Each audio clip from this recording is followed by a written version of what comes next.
right. So let's go down the line. Gakor? Is that how do you pronounce your character's name? Dakur. Gakor.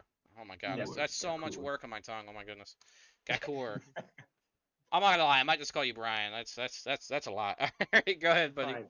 You do it. So I am a 6'2", 207-pound black dragonborn druid. Um, I am 19, and so basically I was traded to a clan of druids as an egg to pay off a debt.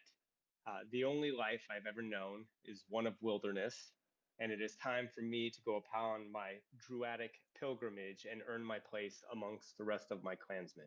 I also have a secret secondary goal while I'm out here is to find my parental lineage.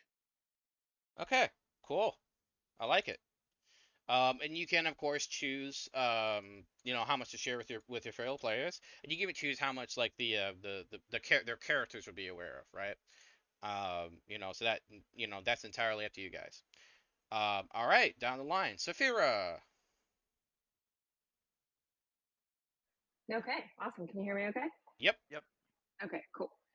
So I am a tiefling.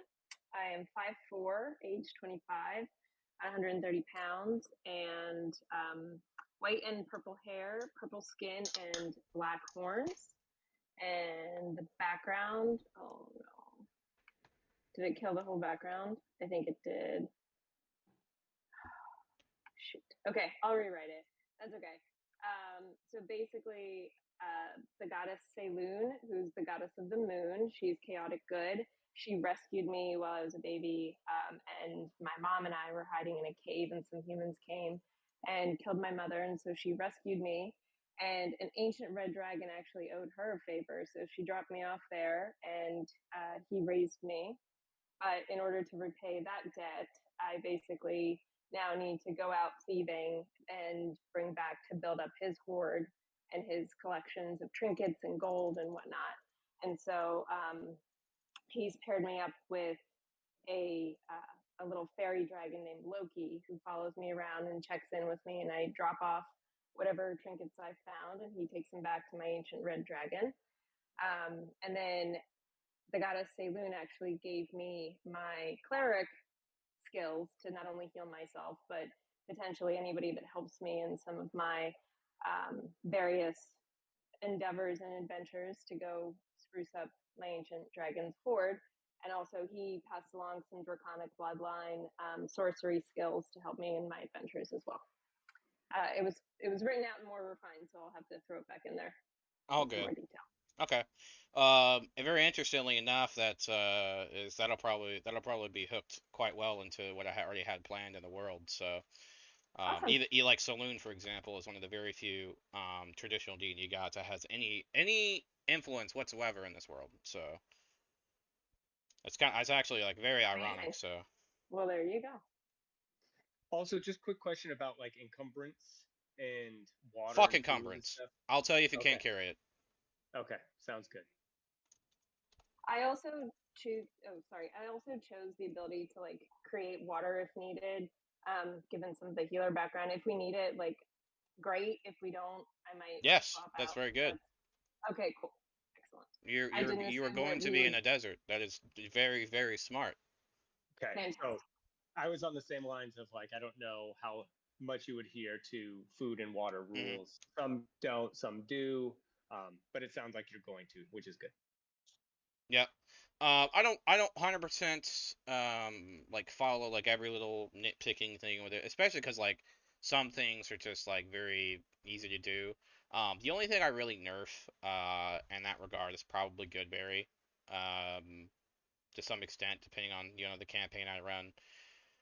Because let's be honest, if you try to do any kind of rationing, Goodberry is just broken. That's just how it is. Yeah, I know. But Which is why I have it.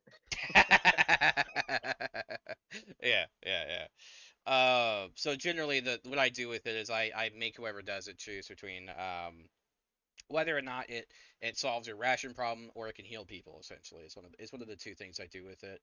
But again, like in this campaign, like having water isn't quote unquote important, but at the same time, as long as you got, it's basically like a small gold tax you pay. I don't worry too much about it unless it's a very specific circumstance. I would assume if you guys are experienced adventurers and you go out into the fucking desert, you're gonna have a modicum of brain cells enough to say, oh yeah, desert hot. Let me bring some H2O, right? You know what I mean? I'm not gonna nitpick you too much on that. Okay. There are So, areas that are more dangerous, um, and are more inhospitable than the area you're gonna find yourself in. Now, let's right. say, go ahead. No, no, no. So that goes along you're exactly right. That goes along the lines of what I was thinking because I have a um, survival background. Yeah. So like creating water, good berry, like molding earth, things of that nature, things that you would need to survive out in the wild, things Yep, of and like those that. things I take into account when it comes to making rolls for Yeah. traveling and things like that. I usually just roll Okay. it as it takes you less time and effort and energy to get to where you need to go. So you're Okay. gonna have less rolls needed to survive exhaustion and shit like that. And Um, so, how do you handle gold? Because I was DMing a campaign where all of a sudden everybody was carrying, thousands and thousands of coins of gold, and it's like, would you really be I carrying that don't care about around? coin weight, and it Okay, basically, if you guys follow the plot line I have in mind, you're gonna find an item that literally makes it irrelevant for you to carry all the gold. fantastic. Um, Spoiler alert. yeah. No, seriously though, it's not. It's probably not what you think. I'm joking. I'm joking. Of course. But no, seriously, it's one of my players said, "Oh my God, that is literally the most useless item I've ever heard in my entire life in D&D." Exact quote. Yeah, I can see that. So yeah, so but it's primarily because in this world there's no silver, there's no copper, it's just gold pieces. If you guys really want, we could do a traditional gold value, but that's not what I typically do. I don't really bother with it. No, Um, I just want to adhere to the rules. Yeah, it's fine. Don't In worry my if there's world, don't worry. We can address any issues you have like in the way and things like that. Of course, great, I'm idiosyncratic, right? So I don't write every little teensy bitty thing I do well actually I probably do, but not all in the same place. It makes sense, It's all scatterbrained, just like my head. So if you have any more questions about that, we can get to after we get no, all I'm the good. characters introduced and all that fun stuff. I'm solid. Thank you for your time. Yeah, no problems. Varula, you're next. Oh yeah. So, um, Varula is a medium height woman, about like 5'5". I haven't actually specified that, but she has red hair, wears an eye patch, and carries a crossbow over her shoulder. She generally is a scholar and an archaeologist, so she's a treasure hunter by trade. But for the most part, she doesn't like to talk about her past. So if I don't know if we're like in a sense like bar talking with each other and saying what we would be gathering about each other, but she would kind of keep to herself for the most part. Okay, cool. Interesting. Okay. Veem. Yes, yes, yes. Well, talking about treasure hunting, I'm a rogue Eldrin variant. I'm 5'9", 165 pounds, and age 23.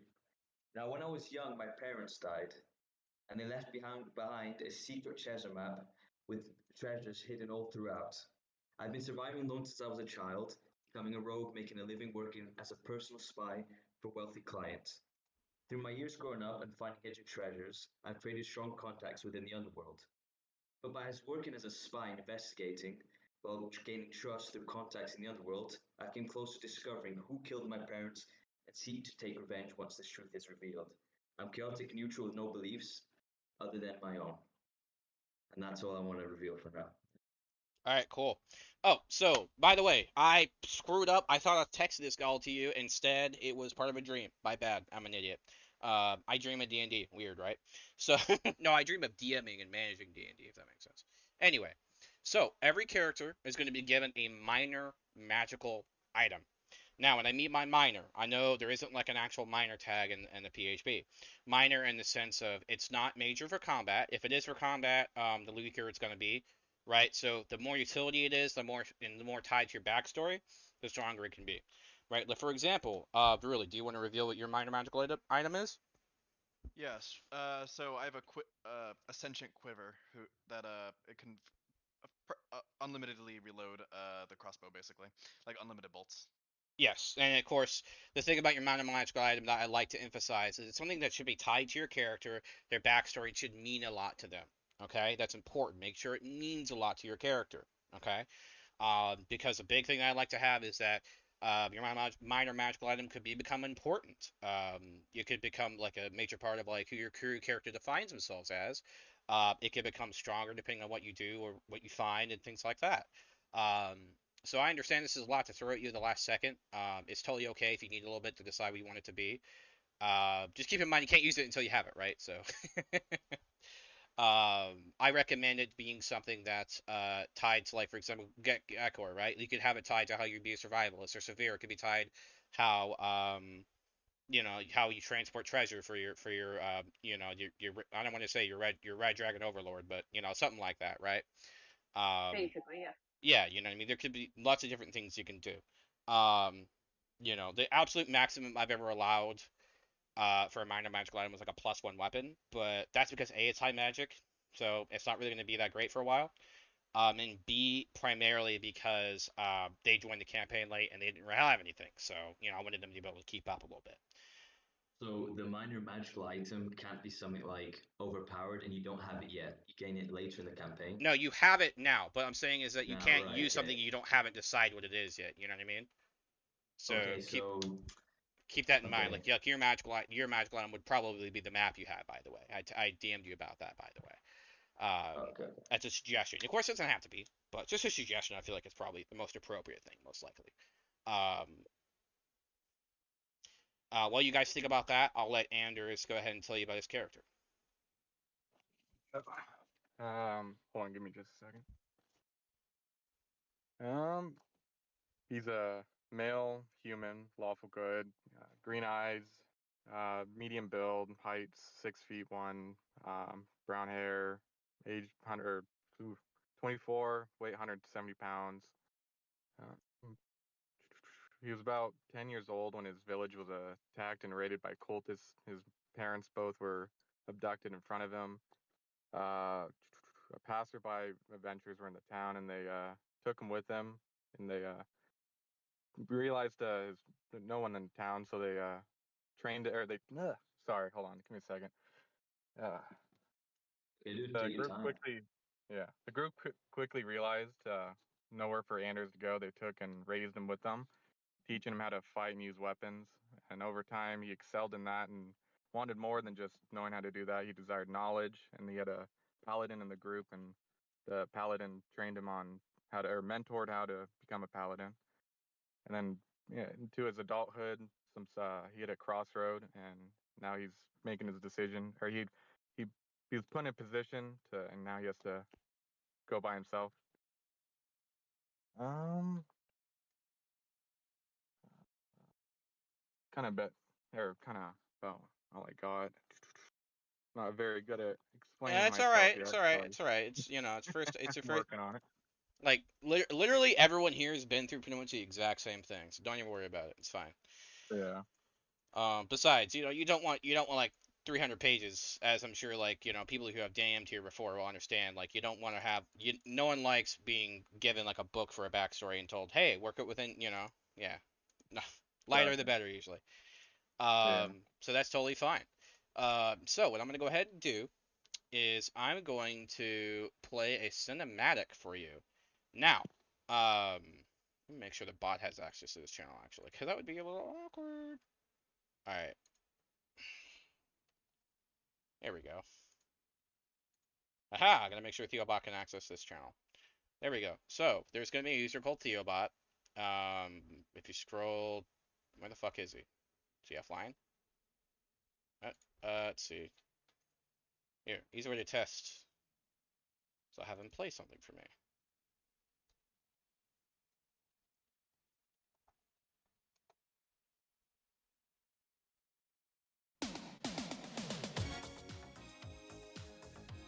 All right, there he goes. Nice. Okay. Nice. First thing Rick that popped in my quality. head, right? All right. So Okay, all you have to okay. do That was loud. yeah, it was loud, right? So you can right click TheoBot and Yeah, I'll turn adjust it the down. volume, Yeah. right? Make sure you have it where you want it to be. Okay. And then when There's some everyone's good hacks ready, with that bot. huh? Holy shit. You can mess with a lot. We can mess with a lot of people with that bot. Like Yeah, skill. yeah, I know, I know.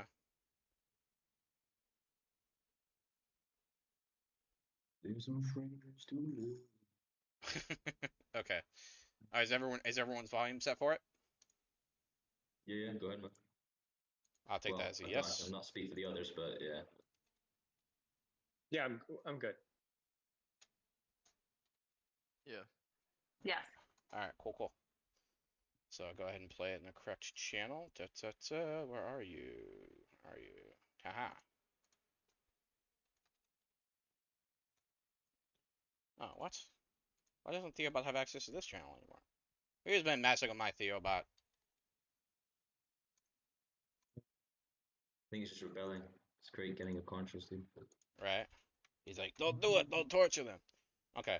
Now, I understand this can be a little bit more to keep up. So I will also, in the media, I will link you the transcript of what he's going to read. Now, fair warning, it's long. All right, it really is. It's like 12 minutes of 8-minute reading, right? It's a lot.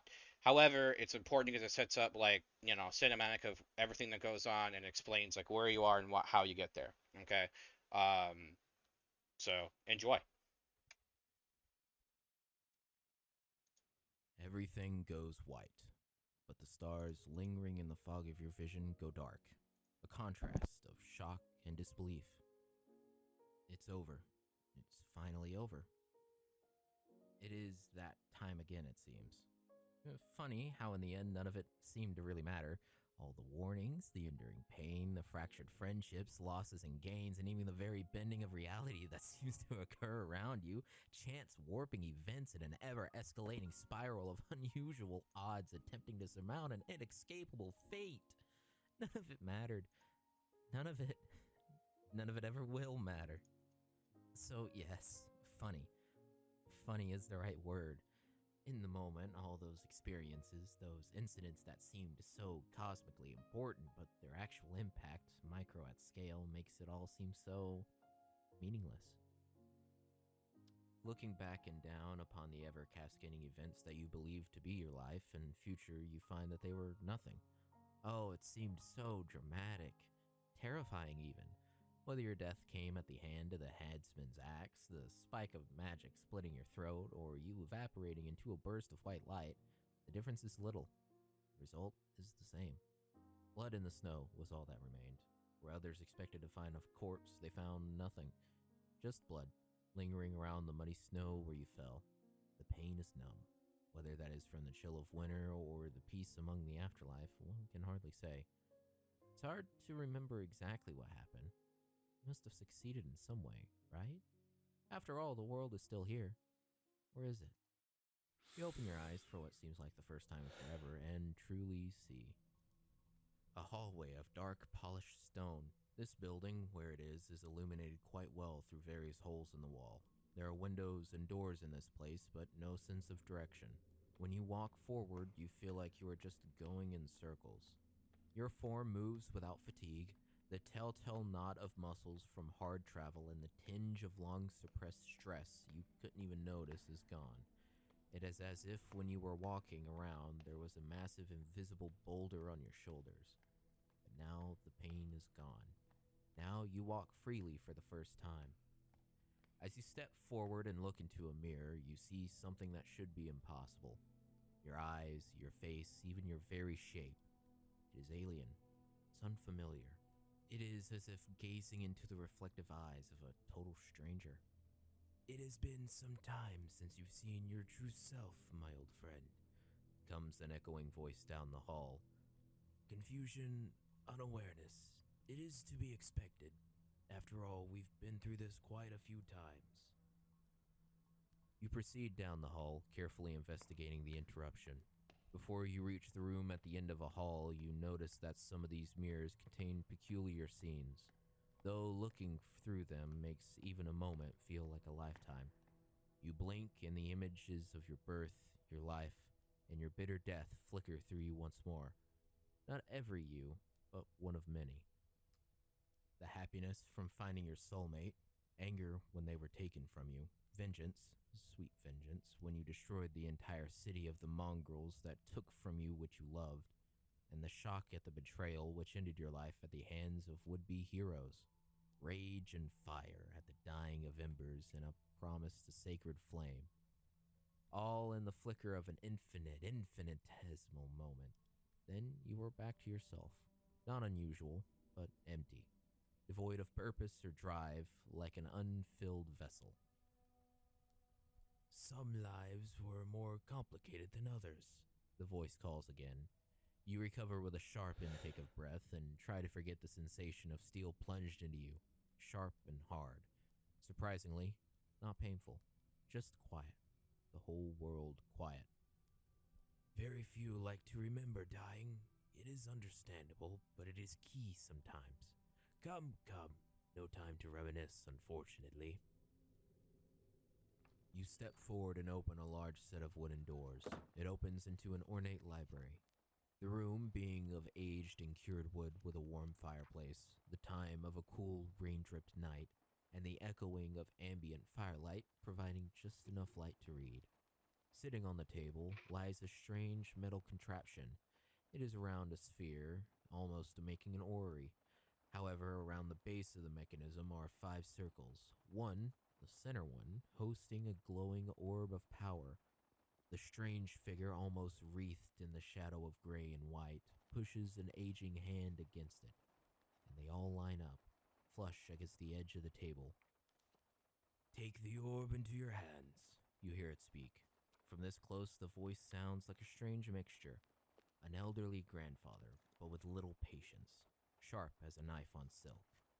The orb is cool in your palm, but warms and flushes with mixtures of color. Inside the swirling orb, you can almost make out a figure. Something unknown, yet feels familiar. Ah, I see. Wise choice. Before you can even open your mouth to speak, the orb spins and finds itself back on the mechanism, fluctuating with power. I'm afraid there's no time for explanations. Not this time, anyway. The others have already been sent. Our window is closing. I'm afraid you won't be seeing me again after this. I wasn't able to completely reset the timeline. Some might still remember you, I don't know. Remember, beware, be steadfast. He launches his hand at your chest and you fly backward toward a mirror of glass. The glass shatters and all around you is an infinite void. The glass reforms and you find yourself inside the swirling sphere, heading towards a tiny, tiny dot in the distance. A tiny ball of blue and green light, little as it is, begins to glow.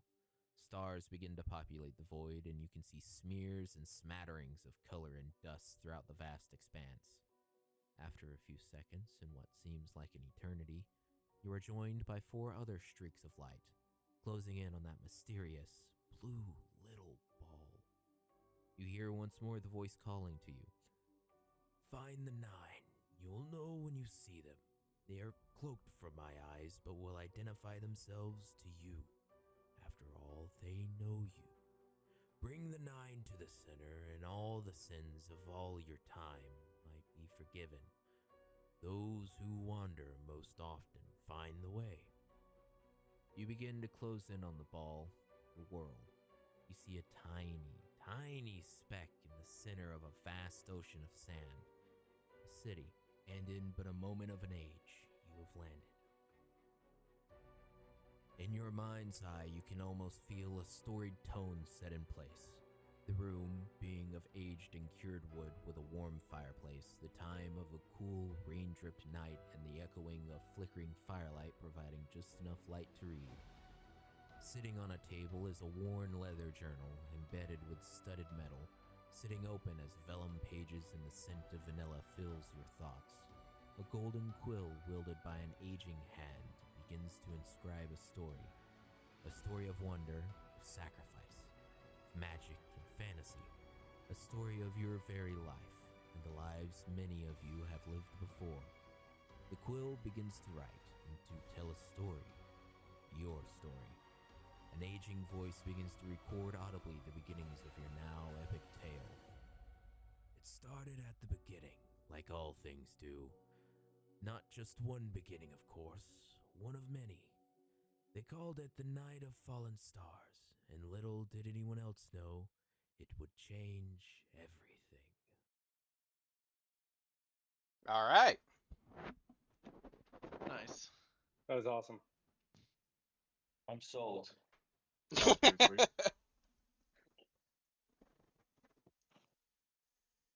All right. So, do we?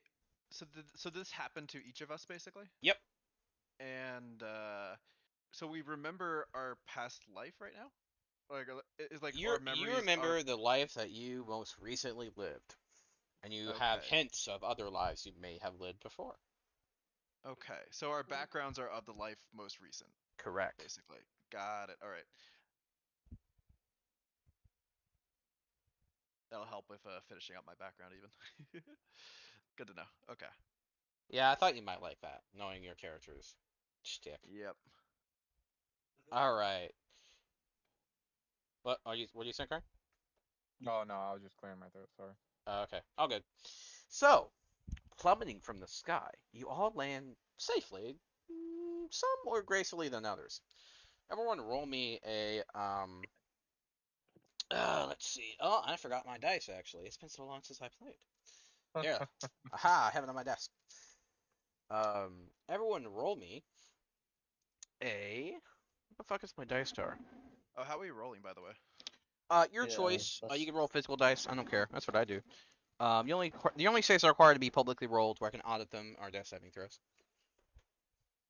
Wait, so where Okay. do I roll then? You could use D&D Beyond. You could use the dice bot. You could use physical dice. Whatever. I don't care. Oh, How do okay. you- So where in D&T Beyond is the dice? It's on the character sheet. Character sheet, bottom left-hand corner. Yep. So I need everyone to make an acrobatics save. All right. I need to find some physical dice. Yeah, I'm trying to find my. Oh, here it is. My dice star. Huzzah! I'll have to look around. Is there a quick way? How do I use the bot?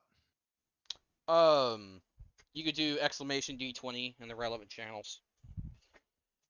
What's the relevant channel? I don't know. Pick one. I was just gonna put it. I was just gonna put it in general, I guess, for now. 8. Uh, just don't want to. Yeah, spam plus chat whatever too much with it. modifier you have. Oh, yeah, I'll Yeah, take I care of got. that. I see the roll.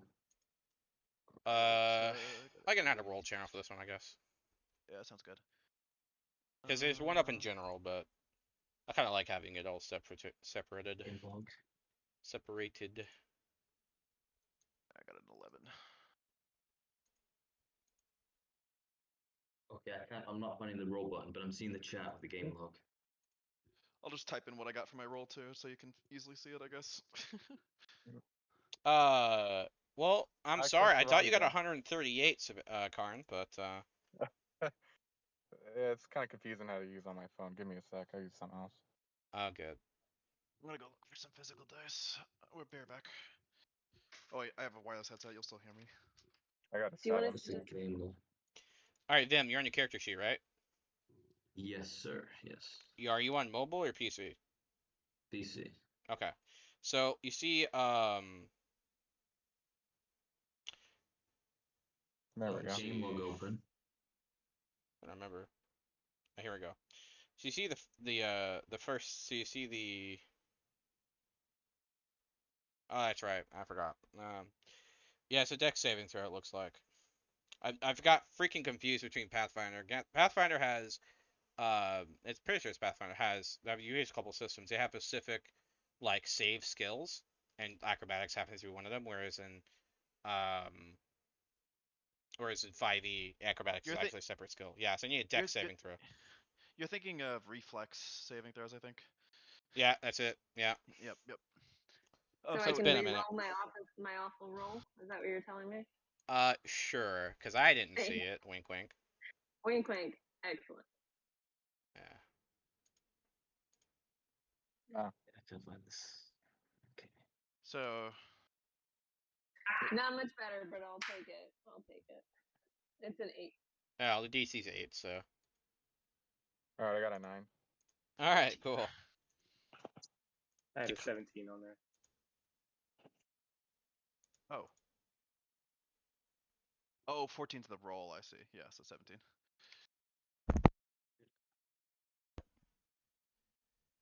All right. I can't find where to roll. Uh, Like, You can do it in the Discord too. All right, so you Uh, see your sheet on PC, right? See where it says them top left? Yep. All right, so you see where it says all your stats. Below that is a box, like a square box. Yeah. Has like strength, dex, Yeah. con. Click the little button next to Yep. the dex. Next to what? The Oh, +5. Dex. Click Okay, the yeah. +5 next to dex. Yeah. Yeah. Oh, nice. So easy, a caveman could do it. Nice. All right. +5 dexterity. Oof. Yes, sir. Yeah. Well, he has like a rogue, so his dex saving throw, so it also includes. It's not just his dex; it's also his yeah. saving throw bonus. Yeah. It's not quite as No, it's It's not awesome. quite as broken as it would No, seem. no. I'm just jealous. That's all. I have a 0 dexterity.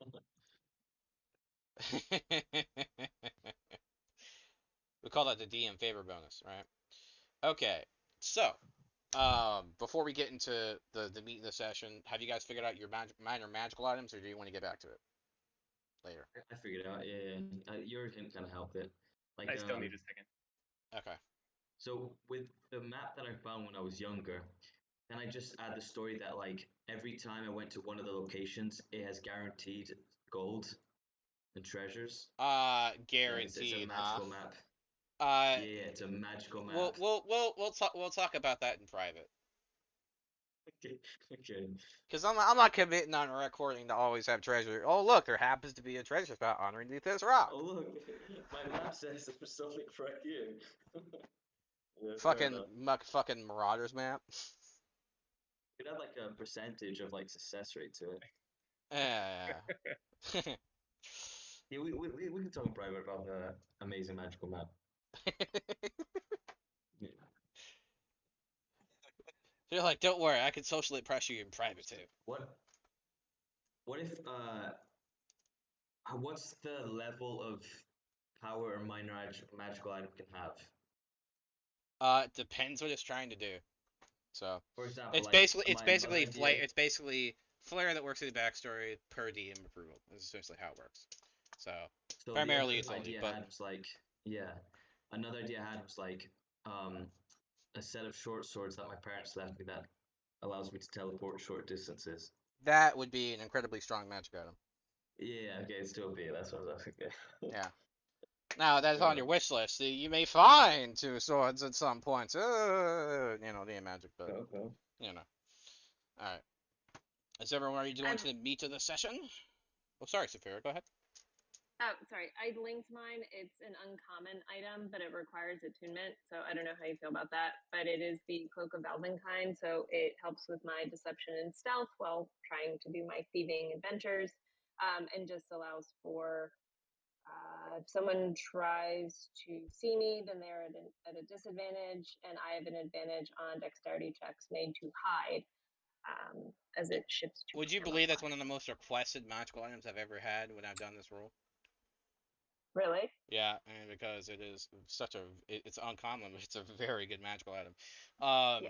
I prefer something that ties a little bit more to your ties a little bit more to your backstory, but don't worry, like I said, like, I can look more. well, I was gonna It's say fine. ask Sebastian, but because he's not here. But anyway, I literally throw Loser. magic items at players. Do not worry. This is Damn a high magic campaign, right? Like, there are literally rare magic items in store to buy for cash. You know, So granted they're I expensive, but found mine if you're ready. okay. Yep. The dust of de-appearance. You can make things De-appearance, invisible. not Yeah. disappearance. Yeah, it's de-appearance. D-E. It's spelled dust of D-E space appearance. It can make things invisible, but wears off if the object moves, is moved, or even wiggles a little bit. Best used on innate objects or people who can hold really, really still. Okay, I'm liking it so far. Link that item to me. Okay, well, All right. So, I'm guessing you need more time enders. Is that correct? Karn? What was that? I'm guessing you need more time to figure out where your minor magical item is, correct? Yeah, I'm looking around for stuff and Okay, and well, we'll figure it out later. yeah, Don't worry about it. Okay. gotcha. So, let me get rid of that tab. No longer need them. Okay. All right. So obviously, as we've gone over before, some people landed a bit more gracefully than others, right? Some people landed rather high. They do like this flight. The whole Doctor Strange bit where they they kind of float downwards and raise out their hands in the upward motion. They land gracefully. Yeah. Whereas others they land kind of sticking to the sand a little bit. Like Harry Potter and the Goblet of Fire. Sure. Yeah. I don't remember that, but okay. No, okay. Right. So as you guys look around, you notice that like the lights of the sky in this air is like it's really cool. It's like an early morning, right? Except you're in the middle of the desert. It shouldn't be this damp. Like even the sand around you is damp. It's like there are small plants growing here or there. It's unlike any desert you've ever seen before. Something about this place is strange. Would anyone like to roll me a nature check? Yeah. Am I good at nature? Let's see. Or survival? Your choice. I could roll nature. Let's see. I got a natural 20. Hey, Mr. Black Dragonborn, the survivalist. He leans down and sees this. I'll DM this to you as well. DM this to you. You can still roll if you want, by the way.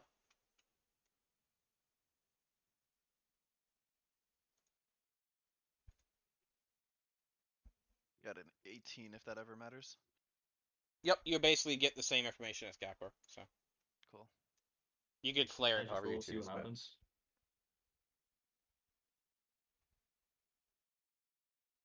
everyone else who rolled low chose not to roll, you can actually see there's kind of like a lip around it, like a tall lip. It's like you're in the middle of a crater. Okay.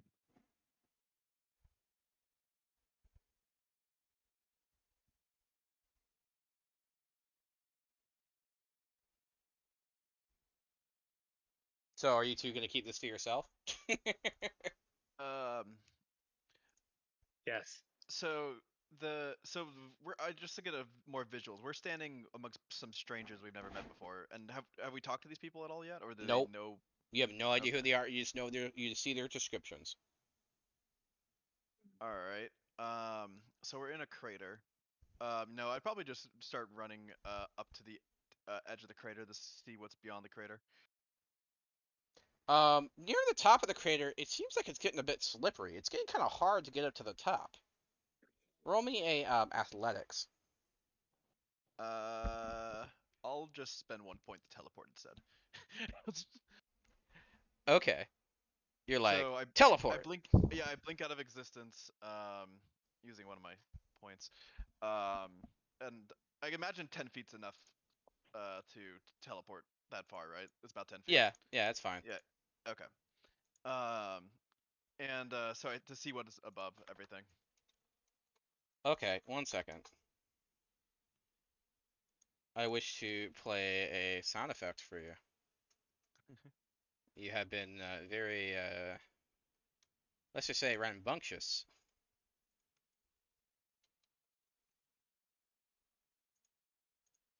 All right, let me get that particular moment up. All right. As you crest the top of the crater, your entire body is encapsulated in light, as bright light shines from behind you, as if giving you the wings of a savior, as a strange angel calls. Ahem. Bot, where are you? Damn it! Ruined my moment! There it is. Ahem.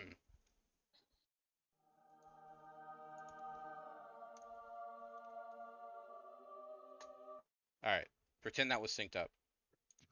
Yeah. Okay. So, below you, at the base of this hill, lies a group of people. Many seem to be bodyguards or soldiers. Mixed with some workers. There's even seem to be like some normal common folk. There's even a few people in like some dirty white robes, but they try their best to keep it clean. You know what I mean? Yeah. You notice like when you're sitting on the top of this hill, there are even vines growing around your legs, and even all of you, you're noticing like an unusual amount of plant growth around you. Like where I'm stepping specifically. Yes. Oh.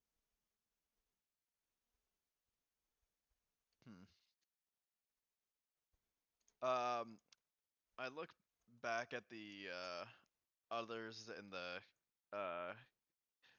who in the crater and motion. Are you guys coming up? So he has jumped up and out of the crater and is now motioning to the rest of us. Yeah. Not only did he jump up, he did it in style. He He teleported. teleported. Yeah, right. Oh, So I will. She. My character's Oh, a she. Oh, sorry. Yeah. I will walk up towards the lip of the crater as well. There are black flowers sprouting where you step. Is it impeding my Nope. walking? Okay. Then I continue to walk forward. As everyone tries to like approach you, notice that like the edge of the crater is starting to grow like kind of like like vines, but it's thick and brown like bark, except it has like the shape and viscousness of a vine, and it's almost creating like a set of stairs. So if I patiently wait, the stairs are gonna be Yes. built for me. Okay, patiently wait then. Yeah, I give it a minute. Yeah, I'll Given patiently my wait as well. my lack of acrobatics here. I'd like Uh, to save my points and not teleport. Yeah. Oh, by the way, speaking of, you also have the option, if you so choose, to use the alternate rule of spell points. If you guys don't know, spell points basically converts your spell slots into what basically amounts to mana, but you still can't cast spells higher level than the maximum level you can cast normally. So it gives you more flexibility of casting. That's essentially how my class works in the first place. So Yeah. that's So yeah, it doesn't Can affect you you repeat that, specifically. just to make sure I got that right? You want me to re-explain? Yeah, please. So spell points is an alternate rule. It's a variant rule that you can use as a DM. So you can convert on a chart like you can convert.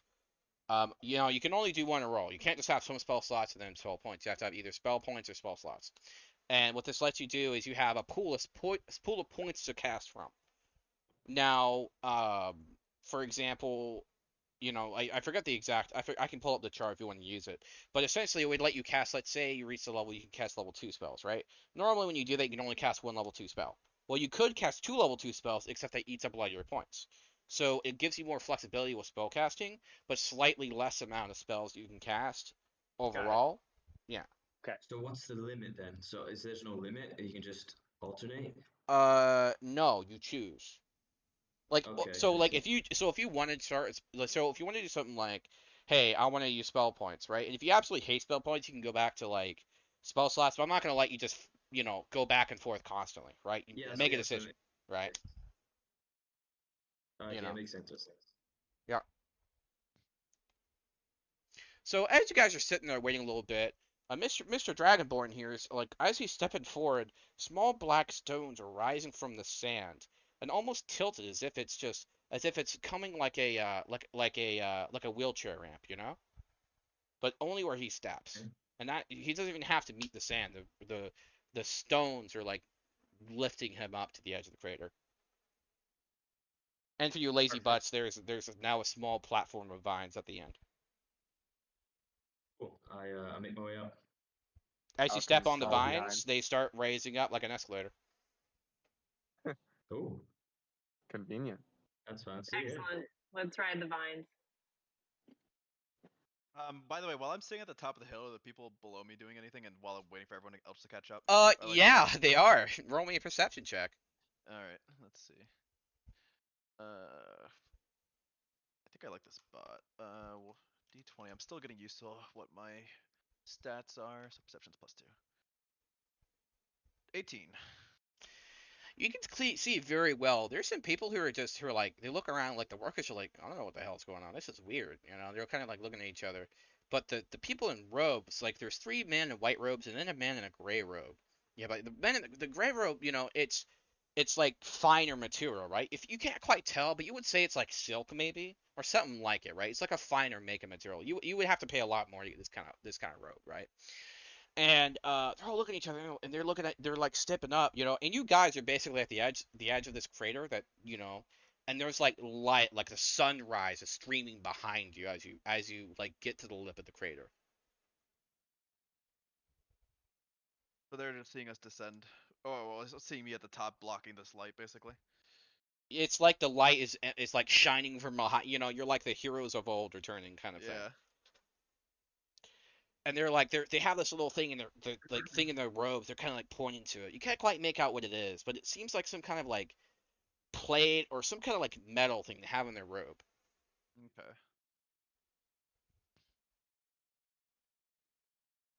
How big is this plate? I don't know. Like he would say like just Belly large enough, size. like a little too large to comfortably fit on your neck, but when that was people would still wear there because they can. Okay. So everyone else gets up, right? Up this Yep. Yep. escalator. Everyone's on top of the hill. Everyone's on top of the hill. Varula looks at everyone and says, "Anyone know how we got here?" I would say we've made some bad decisions that led us this way. I think so. And she Yeah. she looks down the hill and There looks is at the a people who are looking at bubbling. us. There is a small pool of bubbling water that's very slowly is beginning to rise, but it doesn't look hot. It just looks like it's bubbling from air going through it, right? It's slowly rising, but the water is like a beautiful blue, but it's very clear. Where is it rising from, the crater or where we're standing? The crater. Okay.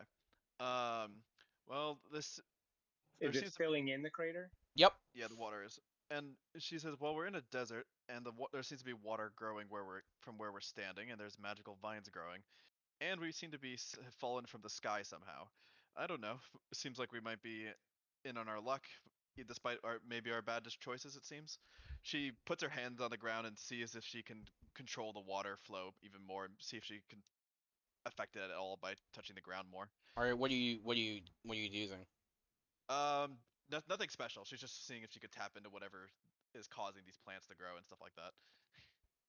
As you touch it, you start to feeling yourself a little bit weaker as the water starts to surge. Roll me a Constitution save Constitution save. or Wisdom, your choice. Or wisdom. Oh, well, then definitely wisdom. Where's my wisdom? Oh, actually, no, they're the same. Oh boy, not one. 3. Your vision goes double for a second, and you start to like gasp because it feels like you could eat. You're hungry. It feels like you Yeah. haven't eaten in a few days. You're starving. And but as a result, now there's like a bunch of like cattails start to rise out of the water. And the water is starting to like mesh up. Now, if you were down there, it would be above your ankles at least. Okay. So Varula like sits down in her daze and says, "Yep, that seems to be us doing that." There is a stone that is starting to rise like a thin black stone above.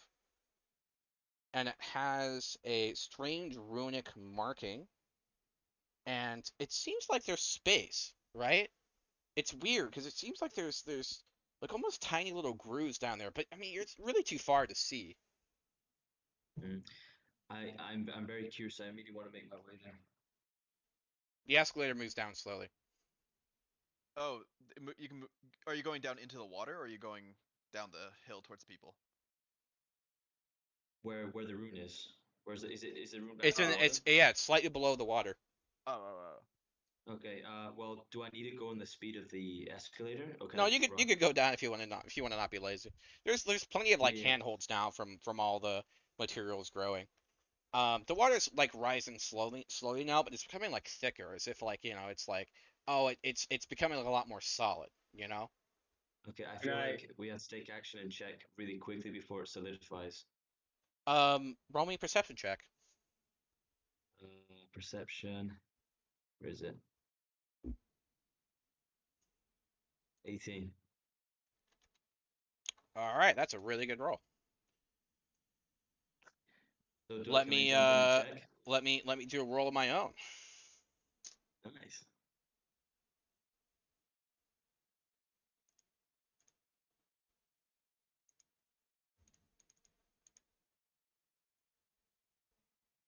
All right.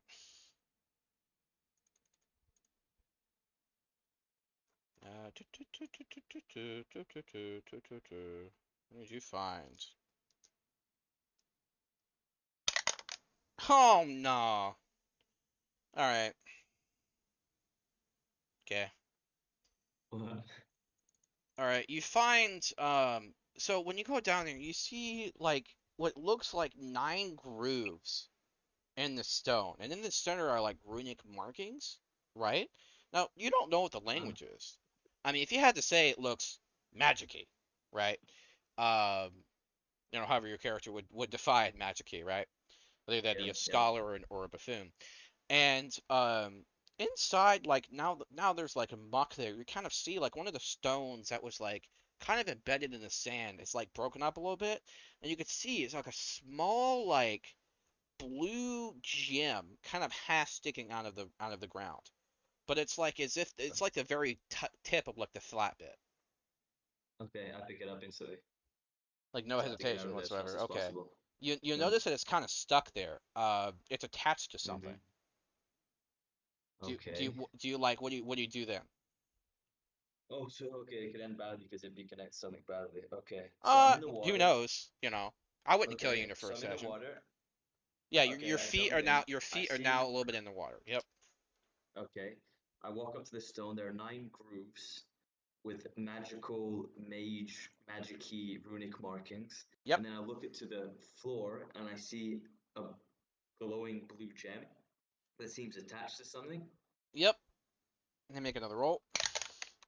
Jesus, you were lucky today. So a little bit of silt has moved around, and you see the lip of like the tip of a metal cup.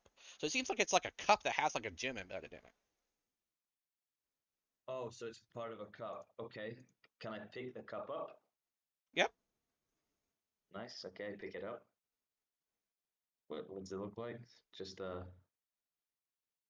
It is like is that me to? it is a golden chalice with blue sapphires embedded into it. Okay, so with what previously was made with a backstory at the start of the game, I'm guessing this is one of the 9 which we're supposed to collect, and part of one of the 9 rune markings with magical markings. So, um,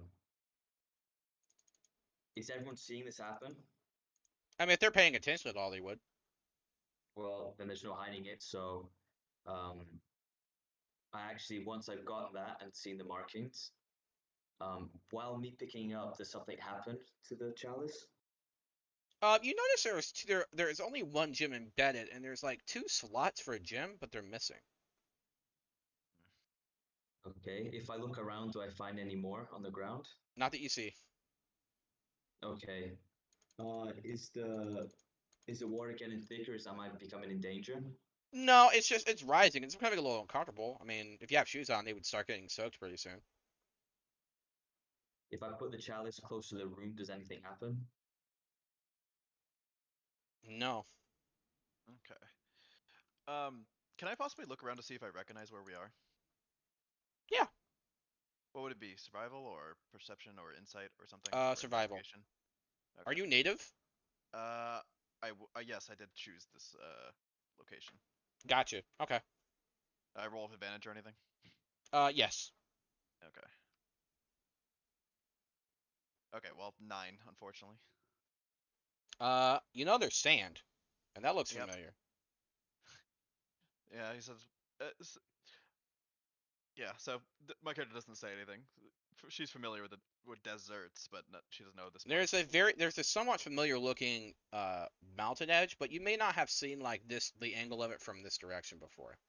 Okay. So, you're probably in the same rough geographical location as you recognize, but well within that you don't know.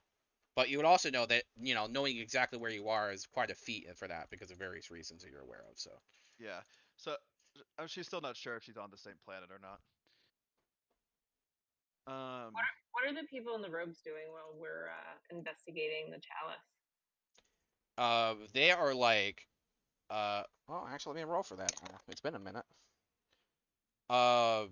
As you looked before, most of them are kneeling now. Some of them have fled in fear. And am I still holding the chalice? Yeah. Hmm. And so Um, she's down and holding the chalice in the crater, and No, we're up I above am the holding crater. it. Yeah. Oh, sorry. And the rest of you are up on the lip, and you see him with the cup though. So Right. So up on the lip, and then when we look over the horizon, do we see forest around? Just a little city around? I know we see the people a big in the fuck off robe. desert, maybe some mountain ranges in the distance. yeah. Perfect. And Uh, the sun is Ver- actually very comfortable for you. You can kind of like, it's like you can polish your scales a little bit. Perfect. So, and this is a greenery landscape crater in the middle of a big brown yep. desert, Yeah. almost So like an Okay, I oasis. see. yeah. Yes. Perfect. Varula says, I think those people might think we're some sort of religious figures. We fell from the sky, didn't we? And then all of a sudden these grass and these water starts out of nowhere, and we seem to have something to do with it. Who knows? Maybe we are a little close to godhood already. Good point. And she starts waving at the people down below. Well, with the chalice, Oh my God. yeah. Kind of With the complex. chalice, I make my way Uh, to everyone and ask, what do you think we should do with this? 3 more workers run off into the distance. The rest are all kneeling, So, and they're running off in the distance like into the fuck off terrified. desert. Yeah, in the Right. random desert, correct? Do we see a path in the desert, or do I see a path, like a walkable path, or something that has been walked? I can absolutely do a perception roll There's if like you need. yeah, you can kind of see that they're probably following a some kind of trail, but what exact trail they're using, you're not sure. Okay. Has the robed person that was in the more fancy robes run off as well, or are they kneeling? Oh, the road people, they're kneeling. They're like prostrating. Uh, There was one fancy robe guy, yeah. Yep. Is so he kneeling, He or is did he like stand up? kneeling and like doing like strange motions. Okay. Varula says, why don't we go meet our new worshippers? Yeah, I go to approach the fancy robed person. What does your little dragon like to hang out? The dragon. Oh, her fairy dragon. Are you talking Yeah, about me or her fairy the dragon? fairy Me. dragon. Okay. Oh, the fairy dragon. He's just kind of hanging out, like flying around to see if there's anything close by, anything else shiny that he could possibly pilfer. He brings you something that's shiny. Sorry, I rolled a 1. It is a brass button. Oh, fantastic! Well done. He does like to mess with me sometimes. I was You hoping it's notice like that there a that Joe's. as you get closer, you notice that one of the robes are missing a button. Excellent. So I bring the button back to that person, give it to him in hopes that they would engage with us and not be scared. Um, he like looks up, meets your eyes, and like looks and darts down, and then like very shaking his hands, he grabs the button and like holds it close, and then when he puts his hands back down, kind of like prostrating more.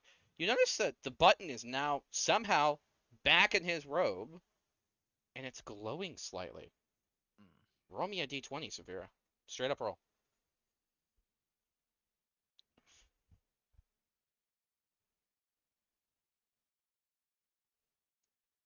11. Nice. The button has a very, very soft glow about it now. Any particular color, or just like a basic light color? Gold. Is anything else glowing gold? Nope. Vrula says, can you understand me to just in general to looking at the people? What?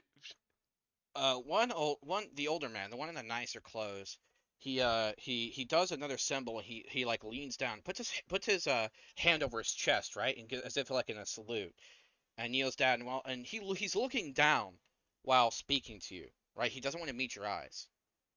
I am Jedediah. You are here, finally.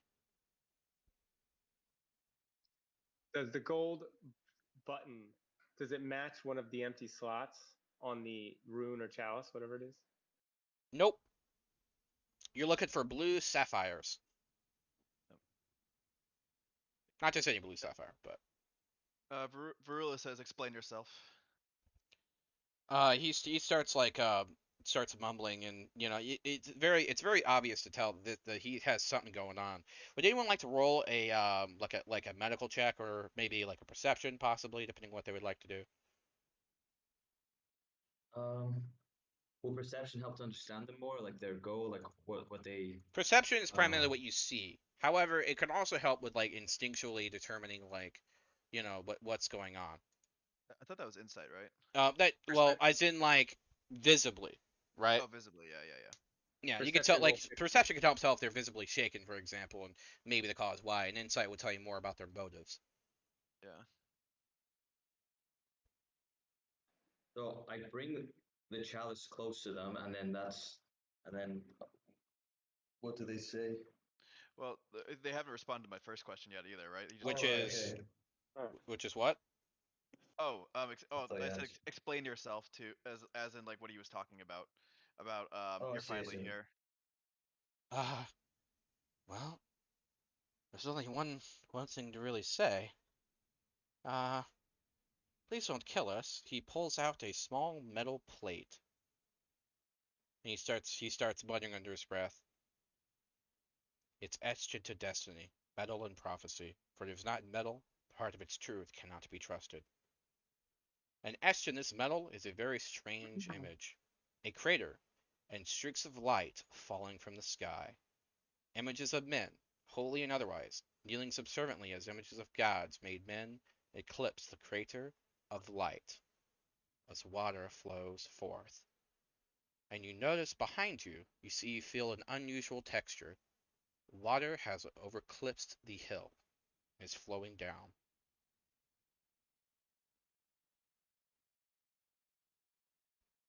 I guess the next question is, we are well. Rula says, so, yes, we are of this prophecy, but what does it? But tell me what it means. What comes next? He starts to hunch over in more pain.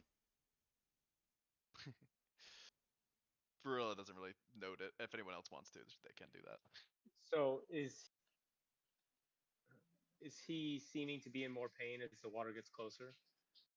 He's increasingly more pain, like by the second. He's starting to like he's like folded over, and people are like coming over to him and being like, hey, they're trying to help him, and it seems like he's starting to struggle to breathe. It's like he's in shock. Use my healing touch on him to help him potentially. Why, yes, it does. Roll me a d20. D20. There's a reason why I have this, by the way. I got a 9. Your hand touches him, and as you cast your lay on hands there, right? He's starting to feel a bit better. Then he starts to cough some more. So you get one more question from him. Are we okay if asking him about what is the what happens like after the prophecy, or like what does it entail? Like what does this mean? Like what does it mean? Party, are we okay if asking that? Yeah, that's fine. Yeah, definitely. Yeah, okay. Yeah. So Varula says, but why have we come? What have we come for? He starts gasping. And Varte. One is savior, the other destroyer. And the light One is behind his eyes has gone out. Right? What's the water doing? It's being watered. Like, is it still coming up over Yeah. the It's edge? the flow's down a bit more. Yeah, it's like Okay. the flow has slowed down considerably. Burrow looks over to anyone else in a white robe and asks the same question. What does he speak of? We don't know. We're just his attendants. She sighs. Okay, I asked them where it is that they live, and if there's a town nearby. Yes, we come from the great city of Osriel. Osriel, you say? Yes, Um, we were using our waystone to get there. and what's the year? He mentions the current year. Yeah, I wasn't sure how, but would my character have been alive very recently, or has time passed by? I guess is the question. It's probably been about 90 years. Okay. I asked, what's the waystone? They take it from from the necklace of the man now dead, and they hold it up, and it's kind of like like the old hypnotist thing, except when they swing it, it favors the certain direction, as if like being magnetically pulled, and then it leans back, and then it goes back, and it's being magnetically pulled again. So I reach out my hand to see if they'll give it to me. They're looking at you at a mix of horror. Because Does it pull towards him? no, it's pulling towards the city. So if you take this from them, they have no way to go home.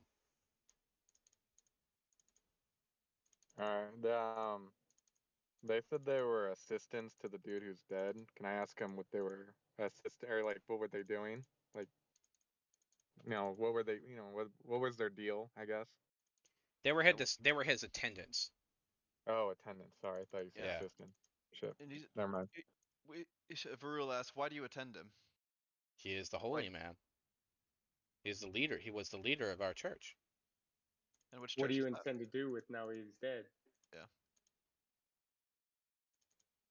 Well, we must complete the ritual and we return home. The ritual for what? They do not say. Let me ask him what the stone with the 9 runes were. They have no idea. Could I push them further on what this ritual is? Can we threaten them? Is it too late to do spare the dying?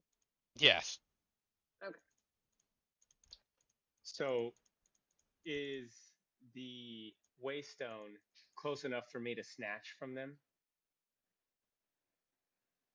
Possibly, yeah. It's within arm's reach. Okay. I will attempt to snatch it from their hands. They don't resist. Okay. So then But I say, now this group of old men is very very scared and afraid. explain this ritual, and I will hand this back to you. They look at each other.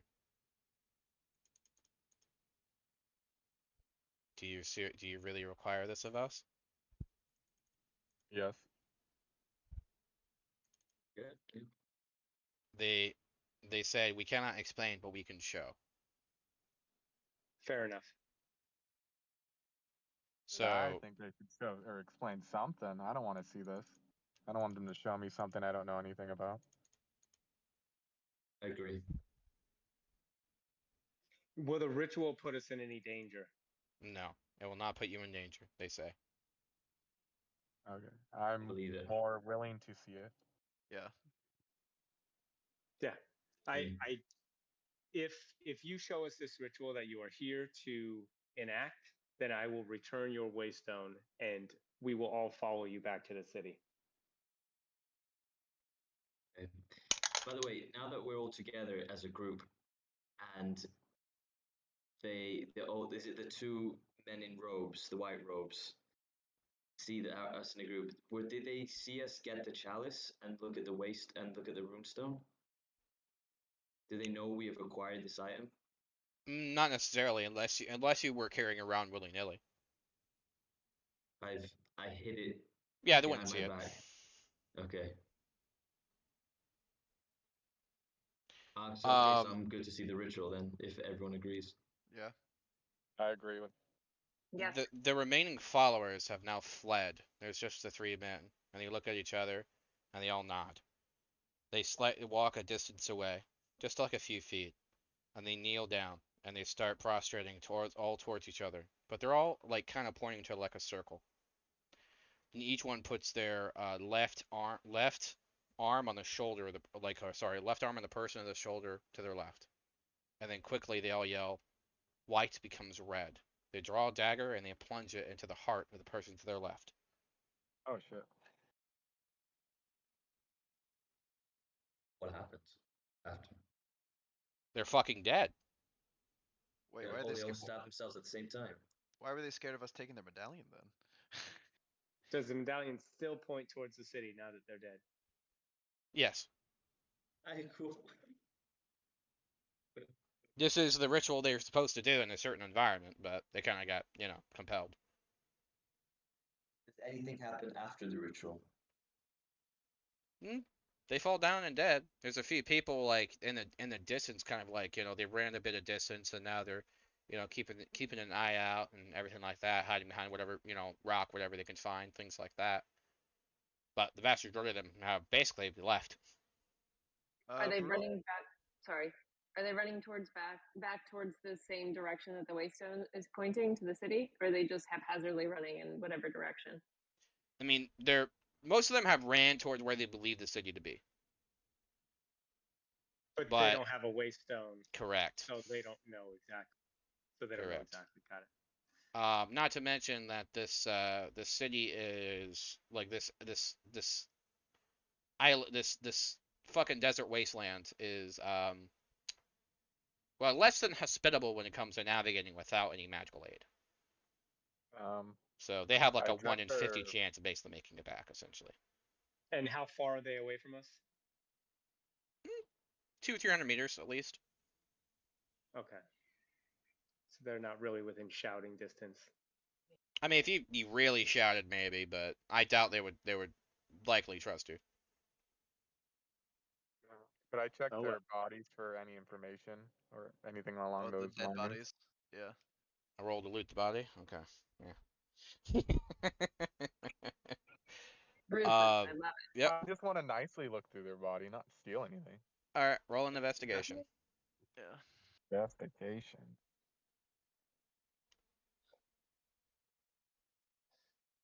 So how do you change to investigation when you click the roll?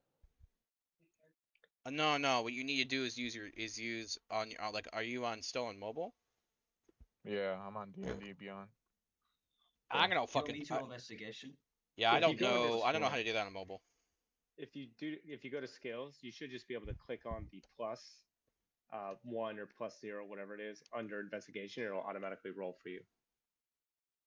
Oh, should I just see my, strength, intelligence, saving throws, and senses? I don't see like the investigation check and Try to stuff. scroll down to the right or something like that. So. Oh shit! Oh, never mind. I found it. Okay. Good. Which one did you say? Investigation. Investigation. Yep. Sorry. Let me click out. Click on the one. There we go. I got a 16. You find an IOU note. Is there anything else on the note? Besides Yep. IOU? You have an address, a signature, and from a person named Jeb. There's only an address and a signature? And an IOU? Yep. Alright. Shoot. I guess just put it in my pocket for now. Varul asks if anyone else is from this world or knows this city. She said she's familiar with it. the one we're going to, I should say. I guess Um, everyone else looks around like, you know. Nope, never heard of it. I've never been here. All right. Well, when we get there, I guess I'll see if I can lead us. It's been about 90 years since I've been here, though. It seems.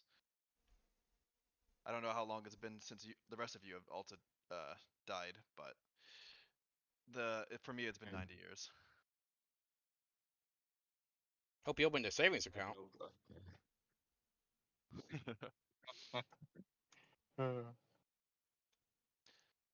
So, are you guys ready to head into the city? Find out why we're here?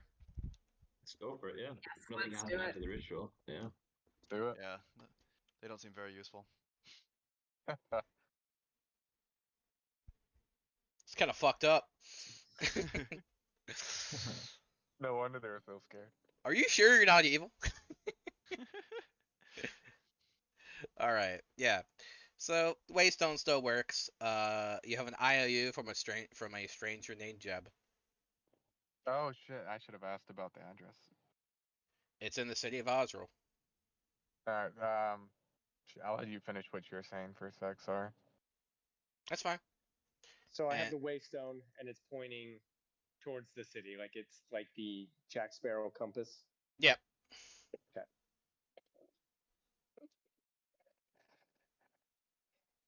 And the sun, is it high in the sky? Does it seem like noon? Like how much time do we have? 1 p.m. the sun. Hottest part of the day. Hottest part of the day. You are just having a great time, by the way. I am having a great Like time. you know My that dragon. little bit of cartilage, almost like dead skin that gets stuck in between the bit of scales. Like, that's getting baked off right now, and you're able to actually you have more mobility than you've seen in a while. Yeah, my dexterity's up. All right, yeah, you get 1 dexterity for like 12 hours. Congratulations. Yeah. So I look at everyone around and I start walking towards Yep. towards the city. Over it. It's, while we're walking, I guess, who is the one who knows the city? Ruler, Yeah, no? that's Varula. Yeah. I'll bring up the point that I found the address to Varilla and ask if the address is familiar. I don't know it, but I could probably find it with this address. All right. I assume I could. Theo, if you want to correct. You know where it is? Yeah, it's in the Sand District. You would know that in the city of Osriel, strangers and people who aren't of wealth of good status and everything like that, they're restricted to the outer ring of the city called the Sand District. Then the inner ring is like the stone. Then it goes to like the Palace District, which is like where nobility live and things like that. That's like the Granite District. But Okay. most people Yeah. who like wanderers and things like that, like slave traders, things like that, who aren't particularly of note or import, don't have a sponsor, don't have a patron, nothing like that, they're not allowed inside the inner district. Yeah. So this is a city of rings. Yep. So yeah, Varula brings up that yeah, basically what he said, that we're it's in a seedier area. We can go check it out though when we get there. I should bring up to the rest of the party about the address and how that could be a good point of reference where to start off in the city. By the way, Varula, I don't know how your character would react necessarily, but most people, they don't trust Dragonborn all that well. And it's not like it's founded. It's not like there's a reason for it, right? Of course, well, some Black Dragonborn have like a bad reputation, but most of the time, like, they're not necessarily more evil than normal, except that, Okay, what I'm trying to get at is there's some racist people who hate Dragonborn. Okay, sorry, I forgot to mention that. My bad. Okay. So I'd probably bring that up to him. My character wouldn't hold that belief, but yeah. So she says we might want to cover you up. There's people who won't be too happy to see your scaly face, I'm afraid to say. So this is for the DM. Yep. At being from the forest, I have a list of wild shape that I can turn into that would be common forest animals. Okay. Yeah. Because I have to have seen it before. So is there anything, that I guess I just went like, do you need a list of things that I've seen, or Not you really. know? We'll play it by Okay. ear. Like I'd Okay. be able to tell you because I already have an idea where your character's from in this world. So Right. and whatnot, what they would see and all that shit. So I have an idea of like that. And whatnot. Um, so in that case, like we'll play it by ear. If there's anything like that, again, that's particular like weird or anything like that, we can always like adjust it later and all that shit. So Okay. So how far away are we from the city? How many hours? Like, you know, if you have a pointy McPointer. you have a point and a pointer, but I don't Yeah. see any city on the horizon of any Nope. shape. Okay. Varula So they brings up that the city itself can move in the sand. There's no guarantee how far away it can be at any time. okay. So I listen to, the point of hiding, and I say, don't worry, you know, disguise is something I do. She nods. Yeah, it's primarily like it's not like you're not allowed to go do things. It's more like people are just dicks in general. Understood. So like for example, if there's a halfling with that run into you and you dropped a bag of gold that was stolen, the guards would look at you. It's like, hey, you fucking thief. Right. Yeah. There's a pre-prejudice. Exactly. Yeah. Yeah. So Earned. So I get it. yeah, Yeah. you're basically the Kinder of this world, except less actually bad. Got it. But yeah. Anyway, as you guys start to pull forward, you start walking for a couple hours, and you don't notice like anything particularly bad. You see like traces of like wild animals and things like that. Until after about a couple hours, um, you notice like kind of in the distance, there's something like tall and pointy sticking out of the sand, but it's flexible and like it's organic. But it's and you could see pretty far away in the in the desert because it's this area is mostly flat. You can't quite tell if it is like a mirage or not or something else. Rula, roll me a survival check with advantage or like a history, one of the two, your choice. Okay, history it is then. Just pulling up the roll section again. D20 plus 5, and done that again. 21. You haven't seen one personally, but you remember there were stories of things that like to swim in the sand and eat people. Varula's eyes widen as she looks over at it, and she That says, looks like the tip of a fin. there might be a monster coming for us." It looks like it's heading away, but you would know, for example, that the primary way that it attracts people is it like people that walk in the sand. It typically doesn't notice unless they're heavy and they make a lot of noise. It's the vibrations they feel. Okay. She says, "There's a well, then in rephrasing, there's a monster out there, swimming in the sands. Best step quietly, or it'll come towards us."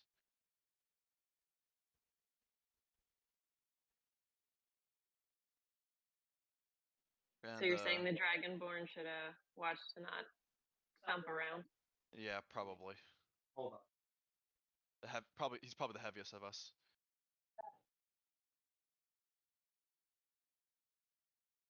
I like to imagine Gakor is looking at people like, like, okay, look, heavy is an assumption. Yeah. So I have stopped moving. Yeah, like what's 100 pounds, really, And I will wild shape. Hold on. All right, what do you change it into?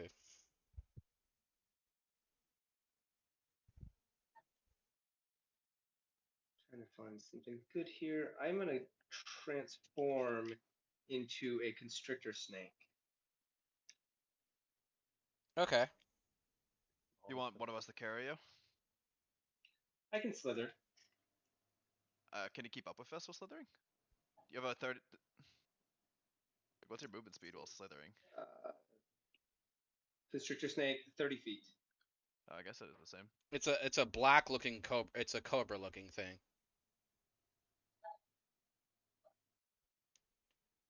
Yeah, but it's light and it doesn't stomp. It doesn't make impressions and it doesn't draw attention. When you turn it to a snake, you start slithering more. You get this weird like, you stick your tongue out and go, what is that? Why does it smell so good? Taste You know? the air. Yeah, Okay, well, I'll roll perception. Or what do you want me to roll to figure perception. out if I Yep. know it?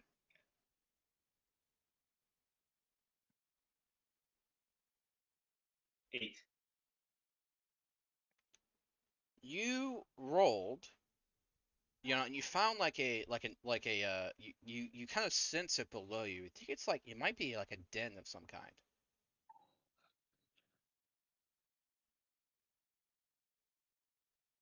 So, okay. Den of some kind. Can I? Like an animal den. Yeah. So can I? If I stick my head under the sand, do I run into? Do I do it? Does it break through to Yeah, any you kind of? you kind of you dive your head into the sand, and you end up like looking down a tunnel, but you smell and Okay. you kind of like, there's some moisture down here. Oh. So Yeah. can I talk as a snake or no? Yes. Okay. So I come back up and I explain to the party what I just found. I love that you said you come back up because I was totally prepared to have you do the muffled voice.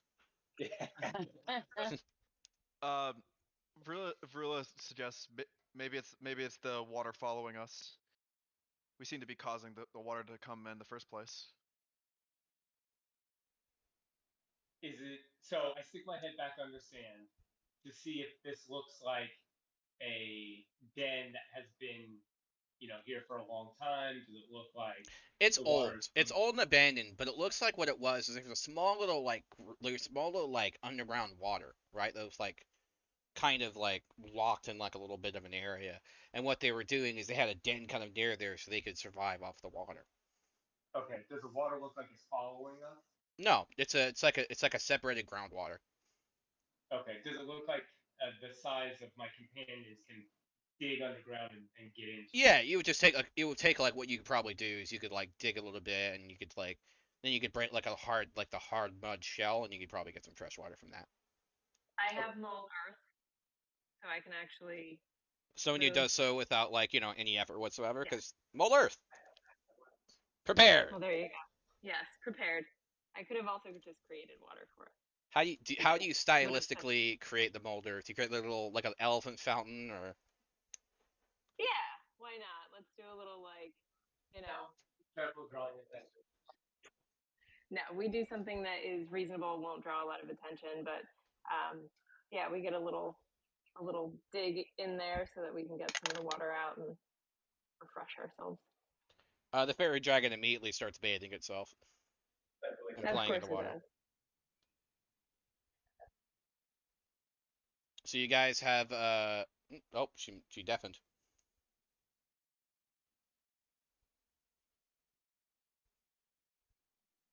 Sorry, I muted myself accidentally. Oh, Yeah, good. so good. Yep. So you guys are able to fill any water container that you guys have without using any spell slots or anything like that.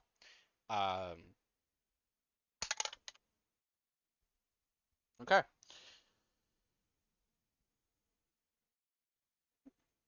Okay. All right. So the event that I rolled already happened. So Lamau, nothing. You don't get another event. So you guys are continuing along your way. You're nice and refreshed, and it's getting kind of dark. And you notice like in the distance, like it's getting kind of dark. It's like nearing like the evening, right? It's late evening, and sun's about to set here in a little bit, and you notice that there's like a savannah tree, like a very hardy. Somehow it's leafy, but it's like a very hardy looking tree, and its leaves are like very long and drapes towards the ground.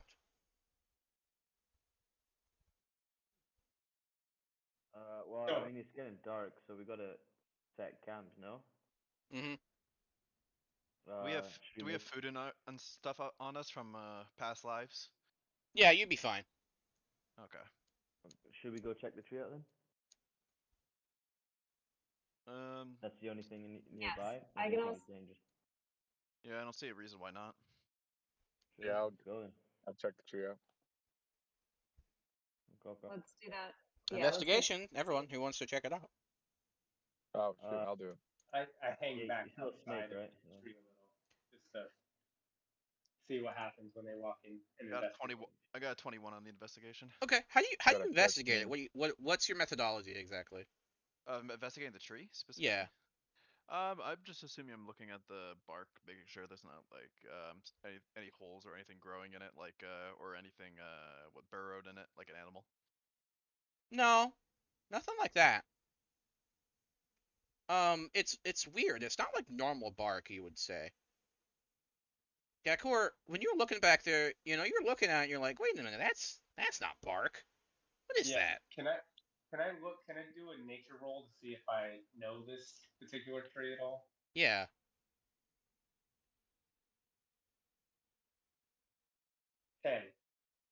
10. No, nothing that you know specifically. It's definitely Okay. an unusual type of tree, that's for sure. Like it doesn't look like any kind of bark you've ever seen. Although you will see Varula at the top, near the very top of like the palms at the this like sweeping tree. You notice there's like a tall like orange looking fruit that grows at like the base.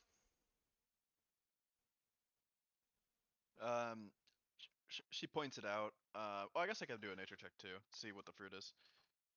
It looks very moist, whatever it is. Okay. I rolled an 11 on it.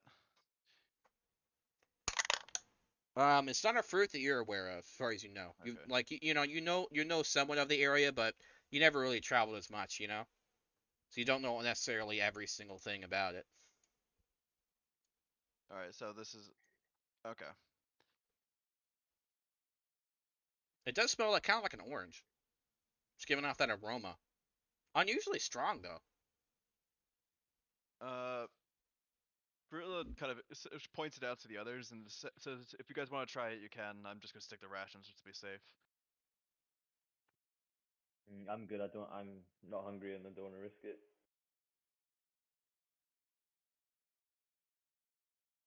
Yeah, I will Who not inspected? eat it. Wait, either. hold Who on. inspected I have tree?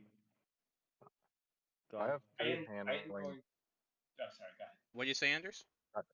I got food handling. Would that make it anything for the fruit? Food handling? Yeah, I had a skill or something like that. There's Is animal there- handling. It was like something about food, right? Hold on, let me go back to it. You're Was trying it- to animal handle a tree? I forgot what the exact thing was, but it was something about like food preparation or something like that. Survival is that skill. I'm trying to figure out where it went. Let Sorry. me see. Yeah, I'm like seeing if I can athletics find is it. like your best skill. It looks like. Shit. Oh, you need to fix your stats, by the way. Your charisma should not be 9. My charisma. Yeah, you need to fix that because you're a devotion Oh, shit. paladin, so you Never mind. absolutely have to have like charisma. So we'll look Shit. at that later. We'll change your answer on charisma and shoot it like that around. So we'll work on Sorry, that. It's all good. I forgot what I was talking. I had cook utensils for tools. Gotcha. If, You if look at that and you're like, I could make like an omelet or something, like whatever that is. So you found out that there's a moist fruit that smells like orange Yeah. coming from the tree. Okay. Is there anything else in the tree? Could I investigate it? There's Or not is really one that more much like left. You could roll an investigation. It does have some kind of weird, like, almost shiny little thing at the very base of the balls, but you're not sure why it's there. Can I investigate? Yeah. Okay, I'll roll. Nice, 23. Okay. You see it. It's like it's shining and scintillating, but you're not quite sure what it is. I mean, you can take like a stick and try to like whack it out of there, but Sure. I take a whiff and whack it. Does it come out? Like, what? Do I have to roll something for that? you hit it really good, and it makes like a thwack. The issue is that the tree sounds very hollow. Hmm. Could we I try stab to the see maybe tree? this? I want to do a If check I to see if we're in any kind of danger. What do you need me to roll? Insight.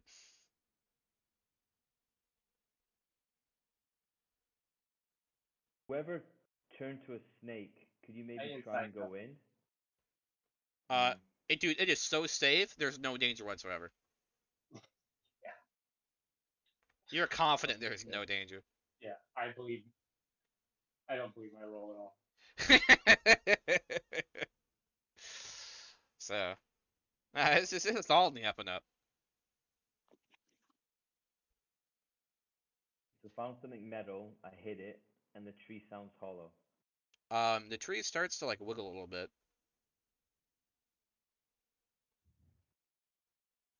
The I think I'm ground gonna starts move to shake. I think I'm gonna move outside. I'm starting to move Yeah. outside the radius of this tree. Ah, Is there ev- only one tree? I do the same. there's only one tree. Athletic save, everyone. Or sorry, deck save. Apologies. What is it you have to roll, or do you Deck roll it? save. Athletics or Okay. just straight Dexterity. dexterity? Okay. Oh, A dex save is a specific skill. Oh no, Saphira! Oh god. Come on. Only beat by me. Oh no! Oh no, this is really Did I bad. just see a 1? Yes. And a Oh, 2, I got and a a 5. 5. V, What? meanwhile, the motherfucker who triggered this is like, nah, I'm out, dude. What you do is you kind of like do Fuck the this. Spider-Man thing, where you like whip around on the tree, and then you use the Yeah, tree to I was propel like, that's the yourself. highest roll. So what does a B roll mean on the dice? For that That's a particular 20. die, it's a 20.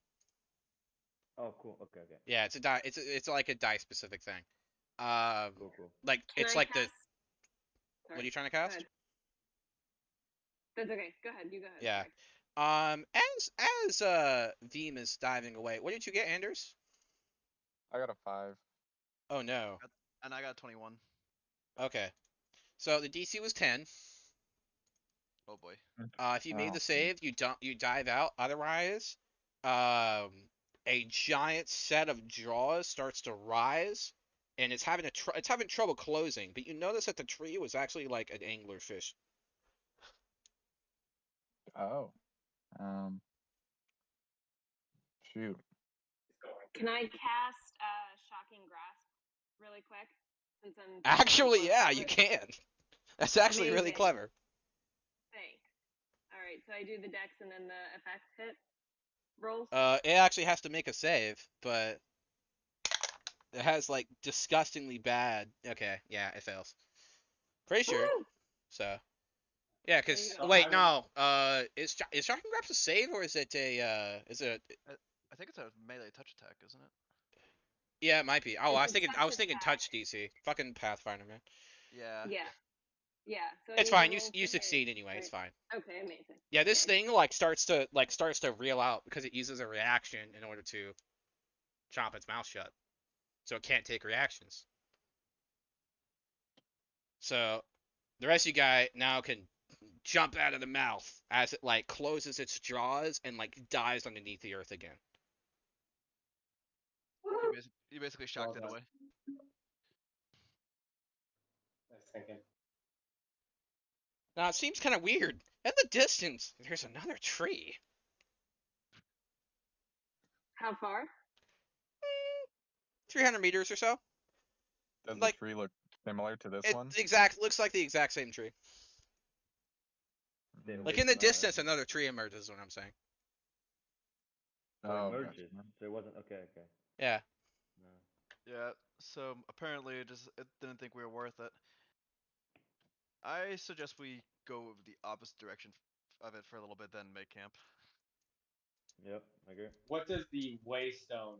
Which way is the waystone pointing? Is it pointing towards the tree or away from No, the tree? it's pointing west now for some reason. Oh, perfect. Let's follow it then for a little bit more longer. I In mean, fact- if he just got shocked here, what's the chances of it coming back right to our area where we can't? It's an ambush predator. Probably none. Yeah, Yeah, I would say I think it's safe to just move at least a couple 100 feet, just in case. Yeah. There's no downside really. Why not? As you guys notice to your left, there's now like a huge kind of like, you're at the like base of a hill now. It seems like, that hill wasn't there like 5 minutes ago, by the way. Yeah, I don't. Varula explains again that the geography of this land itself moves over time. Oh, that's why the waystone moves then, I'm guessing. Yep, Okay. the city itself moves somewhere. Cool. And everything in the desert moves around too. Yeah. Scientists have gone crazy trying to figure out how like magical arcanists and things like that have gone crazy trying to figure out exactly the patterns of why it does it. Well, if we stay still, there's a chance something might come to us, so we might as well just set camp now and see what happens. I agree. Sure, why not? Anyway. If everything's been taken out, might as well camp. Do it. Okay, you guys set camp. We have the stuff. Yep. Yeah, you got supplies you need. It's fine. Okay, You guys set camp. Everything goes great. I assume you guys have watches and all that. So whoever decides to go and watch, I would like you to roll me a perception check. Do we only need one person to watch? Only or is one there gonna be person. Several watchers? Yeah, because it's like late in the evening. It's basically being like a short rest at this point. Okay. I'll go on watch first. Okay, roll it. Okay. Six. Jesus.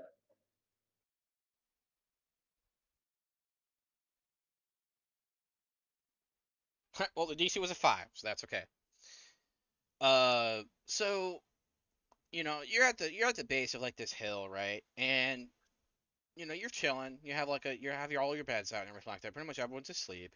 And then you notice like there's this bunny looking creature that pops up top of like the hill, like with has like its ears out, and it looks like a rabbit or a bunny or something like that, maybe like a sand version, right? And but out from nowhere, some kind of like black thing, you can't really see it. It's like very quick. Black thing rings, grabs it and flies off.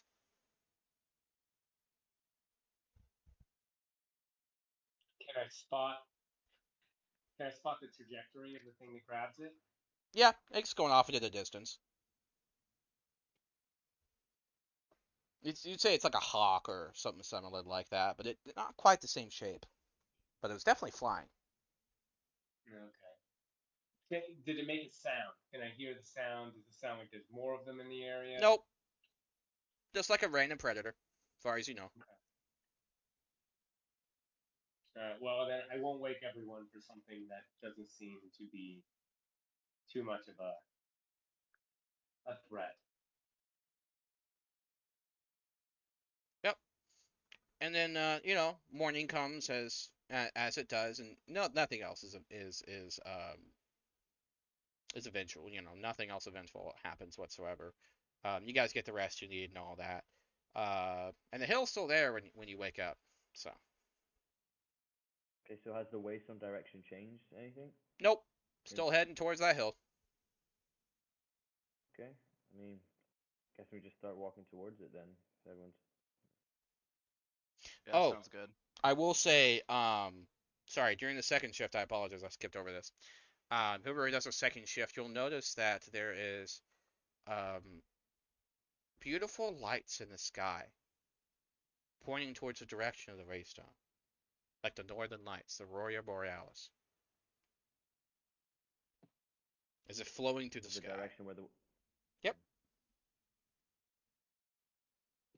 Does the waystone seem affected by the lights? Nope. It just seems to be pointing the same way. Okay. Varula would know of those as if they were told them about it. Varula would know. She would know that it's called the Pilgrim's Path. Oh yeah, she would probably know that. Okay, that. Well, I guess she wouldn't be awake if she's not on watch though to explain that. Nope, if it comes up during conversation and whatnot. Yeah, so I would explain these weird lights in the morning. Okay. Yeah, well then she would explain what they were. That's one way to find the city. If you don't have one of those guide stones that we have. Fair enough. But obviously, traveling just by that is hard, particularly because It's only at night in the city. it's only at night. Yeah, and good luck sleeping in the desert during the day.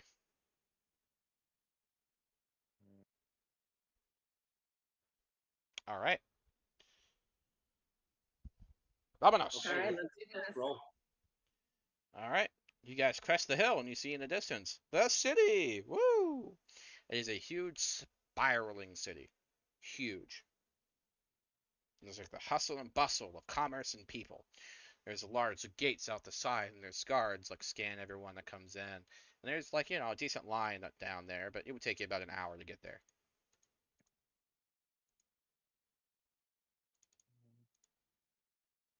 I think we go on into Yeah, the city. yeah, might as well. Traveled all this way. Agree. How long does it take to get there?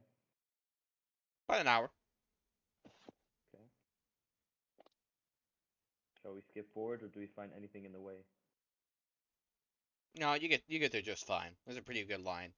So as Yep. we get closer, I'm going to wild shape into a rat and hide out in the pocket of my tiefling friend. Should the tiefling disguise self, or am I? And yeah, nonsense. That'd be great. I mean, No one really cares about tieflings. For some reason, they just really hate Dragonborn and certain random races for no reason. Like you're seeing a sea elf that forgot their makeup and now they're being beaten by a guard.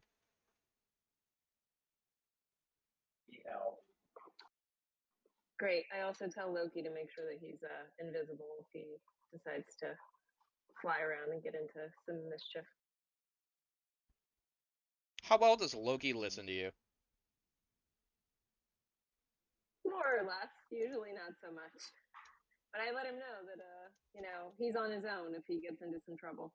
I won't be able to really help him.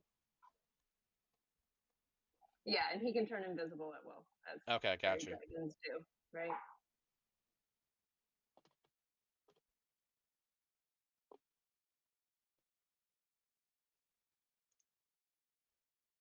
Oh, you mean a pseudo dragon, right? Not a fairy dragon, if I remember correctly. No, the fairy kind. I can link it. Okay, that's fine. Understood. Do they have true sight?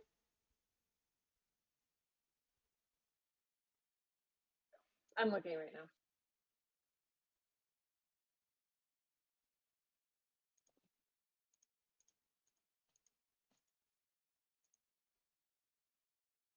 Okay. I'll get that when I get that. All right. You'll notice that whenever Gakor turned into a rat and he snuck into your pocket and all that, your dragon kind of like, they normally like hide around like in the back, like, do you have hair? Your character have hair? They're tiefling. I don't know if tieflings have hair. Yeah, I have hair. Yeah, so they tend to like kind of hide, like have their little den, and they peek their head out and look up, and they kind of look up.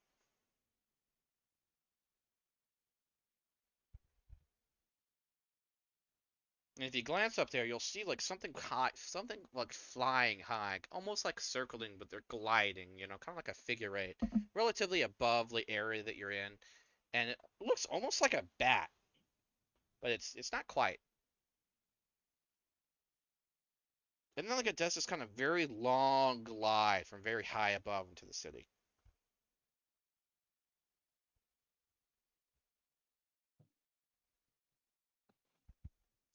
And I noticed this, or Anyone that glances up, I mean, if you're in a pocket, if you're a rat in a pocket, maybe. okay, I didn't know.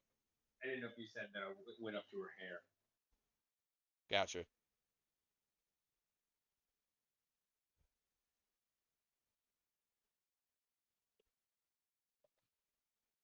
I guess I look around me. What do I see? You see exactly what I described. That looked up, saw Well, it. besides, I guess, do I know what it is? Nope. Can I roll Go ahead. for it? Yeah, I'll let you. That's fine. You can roll a nature check. So what was it? Nature check. Nature.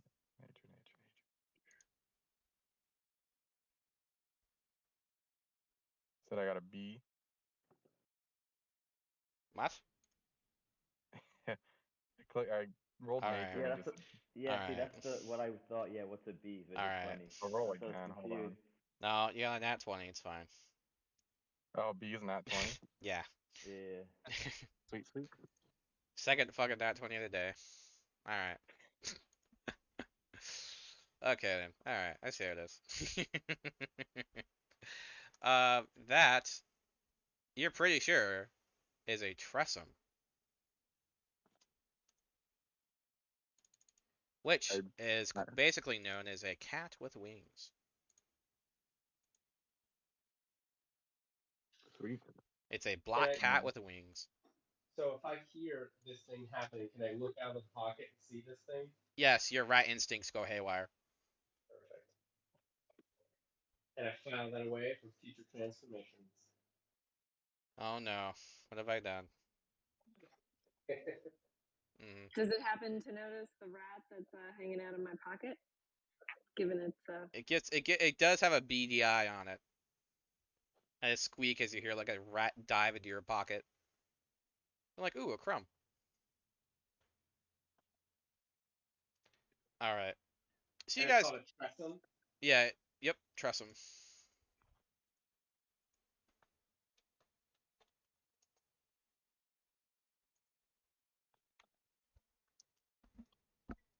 And so as we enter, are we entering into that outer ring of the city? Is that what's happening?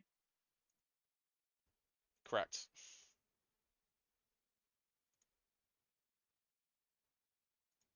So you just Is enter there the a- outer ring of. Okay. I'm sorry? Go ahead, Ben. So yeah. So do we just enter the outer ring of the city then? You're at the gate. Okay. Mm. And did they let us into the gate? Is there any specific item we need to place? No, in the no, gate you're at to open the gate. it? They're about to talk to you about like where you're here for and all that fun stuff. Okay. And by the way, technically Tressums are CR0. Mr. Druid. What does that mean? Oh, he It knows has- what it means. I'll say it has flight though, so doesn't he need? You would need to be a certain level to be able to fly still, right? I Yeah, have no certain idea. level Yeah, for I don't know flight, what the mechanic is. You can turn into anything, like you can turn into an owl, but you can't use its flight form. You have to walk with it until you're flying. So I could turn into this creature, but I can't fly until a certain level. Okay. Okay. So, the guard stops you and looks at your group. He looks at you and says, "Yeah, looks like I've been through hell." You could say that. I'm assuming that the 0-0 is a challenge rating. I'm sorry? The 0-0, you said it has a 0-0. Oh, by the way, we have the tablet, right, with the prophecy on it. Someone grabbed it, I think. Did anyone in particular grab it? If not, I'd say Ferrilla grabbed it. You didn't see it on the body. Oh. It was missing. The guy. It was missing? Okay. Yeah.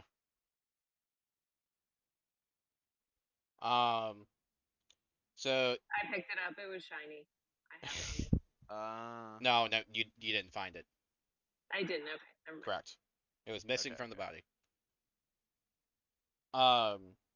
Okay. Oh. So the guard's gonna be like, "Yeah, you went through hell," He's like, "Yeah, well, it's one of them. Yesterday was a really hot day. There was He leans in close. You don't know any of them. He tries to like scratch his chest. Look, I don't want to say the word because like it's rude. But they have like a whole thing about it. All right, so you're not associated or know any of the restricted persons, do you? No, sir. All right, you don't know any reformists. He like pulls up a list like a clipboard. No reformist association, no rebel association. And I don't want to use the term, but basically it's a pejorative for our dragon friends. Can't say we've seen or head or tail of them. Okay, good. Just making sure, you know. So that'll be, let's see, he counts a lot of you. What is that? 4 people, like 2 gold pieces per person for entry, and we'll be good. Varula pays for everyone. Do you Damn, not get beat me the to memo? it. Everyone's broke. Everyone has no money. Oh. Yeah. That's part of my starting thing was money. That's why I didn't know that. Okay. Yeah, it's fine. Mm. Don't worry, I throw gold at people. Don't worry about it. That's fine. Yeah. All right. Speaking of, you don't remember having to pay to go into the city. Yeah. Okay. So I guess Varula brings up is like, since when have you had to pay to get in? Oh, you know, it's the new tax. You know, the visitor's tax.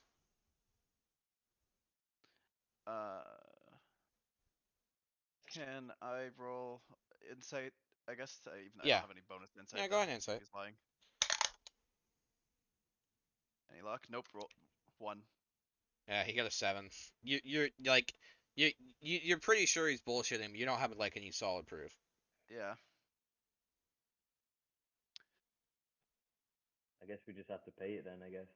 Oh, we don't. Yeah, Oh, we don't have gold. Do any of you have money on you? No. I think we're Can all I- broke. Can Can I I try and do convince him that Sorry, go ahead. No, go ahead. I was gonna use my persuasion too. I think we were thinking the same thing. But you go ahead. Yeah. I was saying if I could persuade him to maybe pay him later if possible. Okay, that would be a hard sell though. Yeah, because what guarantees you come back, kind of thing. Dude, it was so close to be a 19. Okay, well, I rolled a 6. Rip. Yeah. The DC on that one's definitely gonna be like 15. So. Saphira, do you want to try maybe? Is it possible to? Yeah, I just rolled a Yeah. 17. You know, I don't know if I trust that you would. How do I have it? What guarantee do I have that you'll come back? Do I have a gold button I could give him? Gold shiny button Nope. as collateral? No. Okay. Unless he took Okay, that off to persuade him? the man whose robe you fixed. I'll stand here with you while the others go in. Okay. Varula, roll a perception as well as you like kind of look over to the right. And you see, you know, you're talking to the guard and everything. Yeah. 19. Okay. So, there are like 4 stones that fall from like the wall over towards that side. As you notice, like, there's a dude with a grappling hook who's on there, and he accidentally like knocked over he's like trying to scale up like this constructing wall, and you see him and he sees you. He does like this whole like shh motion. He does that like in front of his lips, like shush. So are the other? Does the guard make any motion saying it's okay for them to go in if I stay with the guard? You know, he's debating about it. He's like, well, he's like, do I even know do you even know, like, do they even like you? You know, like, he's like, okay, all right, well, he's like, we'll see about that. And he starts to like try to grab something to his left, like a piece of paper. So Varula winks towards the guy on the wall, but it doesn't say anything towards the guard. Yeah, and as you do this, you'll notice that he starts climbing up. He gets up to the top, and he throws down like an impromptu ladder, right? And you'll notice that like this strange, like motley, almost comic looking group, you know, like they're having trouble getting up. So like this big barbarian looking guy, Goliath, has like 2 people in each arm, and he's like using like this weird combination of legs to get up and carrying the 2 people. And it's not going so well. They're like swinging right and left like a little pendulum. And this is happening while the guard's distracted. Yes. Yeah. So, I don't know. So, well, I'm trying to think what to say here then. Is it a door? Oh, we're at the gate, right? Yeah. Right, there's a gate. Can I peer out to see if I can, you know, walk down the back with my friend and move my way underneath the gate by myself? Yeah, Yes. can everyone else like try to just slide on in while I stay back? So the guard rolls a nat 20 and sees you, and he starts freaking out. He's fucking terrified. He Alright. jumps up and screams like a little girl. So if I start going towards the guard, does he start to run away? He looks like he's gonna have a panic attack. He like jumps on the table. Okay, so I start like not chasing, but like standing underneath the table. He's like, kill it, kill it, kill it, kill it, kill it, kill it, kill it. He says, if we get rid of it, will you let us in? Just get rid of it, just get rid of it. He starts crying, just get rid of it, just get rid of it, just get rid of it, just get rid of it. So then I start running towards the gate in hopes that everyone will follow me, and maybe someone will scoop me up. He's like, kill it, kill it, kill it, kill it, kill it. He's like, get away from me, don't let it kill me, don't let it touch me. Okay, can I say if you don't let us in, he's gonna do bad Just things get to it, you. just get rid of it, just kill it, just kill it, just kill it. He hands you a heavy hammer. Kill it, kill it, kill it. Hand Okay. to the heavy hammer. He hands you the heavy hammer. So we chase after Me, him. okay. So we'll get it, sir, and we chase after the rat into the city, I guess. Yeah, Okay. that sounds smart. As yeah, you guys just run away flee, to the distance. he kind of gets off there, and like the person behind you is like, "What the fuck just happened?" He's like, he like kind of rearranges himself. He's like, "Okay, papers, please." As you guys move along. Okay, so we're in the city now. Yep. Nice. Varula looks at the top of the wall, see if they're still struggling to get over. They're now on top of the wall. She points out those climbers to the rest of the party and says, "That guy owes us a favor. We distracted the guards while they got over. Let's see if we can maybe talk to them." And get some gold. Ooh, I don't know. nice, Let's yeah. just see why they're here. So in your rat form, Gakor, you're kind of like you went for it, and you notice like a couple other rats are hanging around, and there's this little tiny girl. She's like sitting in like a little stool, and she's currently playing and petting with the rats. But they're obviously not like street rats. They're more like pets, you think. Yeah, I'm not going to play there.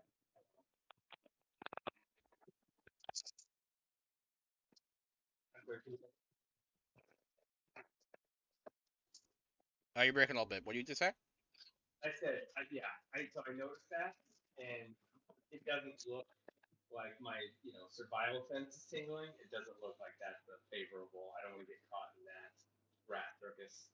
So I just start to climb up the leg of my friend here. She's like it doesn't look like, it's not like it's a circus. She's like feeding them cheese and things like that, She's like, oh, Mr. She's like saying Mr. Rat. He's like, she's got to be like 4 years old. But her clothes are kind of like scuffed up a little bit,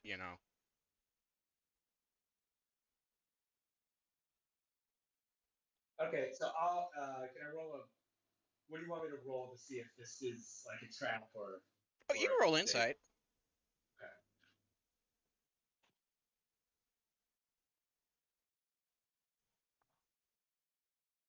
20, not half.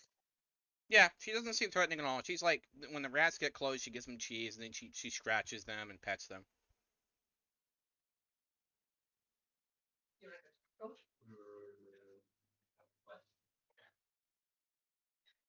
So in rat form, can I talk to rats? One is like she's scratching one near the base of the tail, and then you hear a rat say, "Oh yeah, that's the spot." Okay, so I'll head over there. I'll climb down the leg and head over there and see what happens. She offers you a piece of cheese. I sniff the cheese to see if it has poison in it. Nope. It's a little old. Okay. But. Okay. I take the cheese. I eat the cheese, and I ask. I look over at the rat. like handing out, like eating the cheese a little bit, but also like offering a little cheese to the other rats. And I say in rat speak, like, hey, like, what's the deal with this girl? She says, "I'm just trying to be nice to my rat friends." So I can understand. She can understand me, and I can understand. She can speak with animals. Amazing. So I asked her about this city. I go, where am I? What goes on here? I'm a little new. I came in. Uh, is there anything that just hi? How you doing? What's the deal here? She's like, "Well, I don't see that much. I just hang in every now and then someone gives me a coin because they feel bad. And I just eat a little bit, and I mostly just I get a piece of bread and I started sharing it and we're friends." And you can see looking up at her there something is weird about her eyes. There's like a white milky film over them. Does she seem blind? She's blind. Okay. Where are your parents? I don't have any. How do you get around the city? Very sneakily. Can you show us, me and my friends, how you maneuver the city? Um, well, the sewers are okay usually, but lately there's been some mean people down there. They yell at me. How do these mean people sound? Like, well, they're jerks. They're mad at me because I can't do anything for them. They want me to go grab things for them, but I don't want to. They're like, "Oh, you could get in there so easy," and I'm like, "I don't want to." And they yell at What me do and they they throw want? things at me. What do they want you to grab? Anything valuable. I don't want to sneak into a place. I can get in trouble. Well, if I went and grabbed this thing, would they let you through? Um, I don't know. They threw sticks at me. I don't like them very much. Do I you saw know how and, many and I there heard are? them beating an old man the other day because he didn't have anything to pay them with. They're not very nice people. She kind of crosses their arm. I hope they stub their toes. How many? How many are there? There's at least three. It's hard to tell. I know at least, I've only heard three voices from them, but maybe there's more. If if these if these ruffians were no longer there, would the sewers be easy to navigate? Yeah, you can get to most anywhere. I mean, how many guards in better areas do you know that actually lock a sewer grate?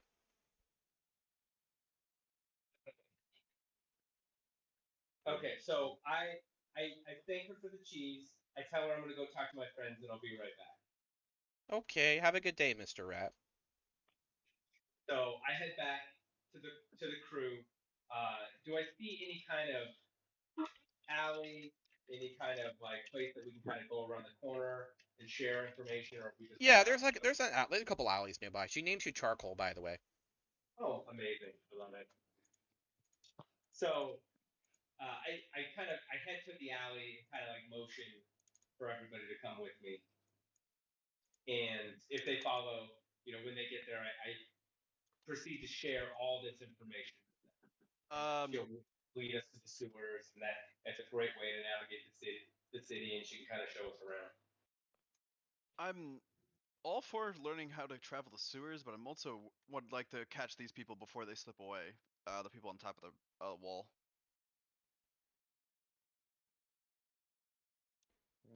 So If you catch the people on top of the wall, you won't have me to do much because if I turn into a dragonborn, it's gonna immediately alert everyone, obviously. Oh, why do you have to turn into a dragonborn? So I can only stay wild shape at this level for an hour. Oh. I think we can get over to them we can get over to them under an hour. And can you wild shape again? I can't wild shape, but once I turn form, someone will notice unless we are either in a sewer or really hidden. it's not Well, it's not like guards will attack you. It's that like there's a prejudice, and like that one guard basically like saw like a bunch of people he didn't recognize. Was like, I can make money from you. Right, Yep. right. I'm trying to avoid anybody, already going, they're friends with dragons or they're friends with dragonborn and getting the stake eye at this point. Well, I would just find a back before your wild shape runs out. I'll just go down an alley, change, and then change back real quick. If we run out of time. Yeah. So how long has it been? How long has all this been since we hit the gate and kind of got in here and got all this? Well, like 30 minutes maybe. About 30. Okay, so it's been about a half an hour. Yeah, I mean, I'm game if you guys want to get the people on top. I'm gonna run over to the lady and ask her how long, the little girl, and ask her how long she's gonna be there. She's like, oh, I'm here and there. I always seem to be where my little friends need me. And she leans into another rat. She starts rubbing his belly. Okay, so I run back over to the crew and inform them of this, that she'll be around. You know, we should be able to find her if necessary. Not she won't be staying here, staying put, but she said she'll be around. By the way, your little rat hairs in the back of your neck start to prickle a little bit because you see like a swinging, swishing cattail, at the top of a roof, looking So down at the rats. Looking down at those rats. Yeah. So I tell the gang that if those rats get killed, she's probably gonna be pretty bad. So maybe we should go over there and stand there and scare off said cat.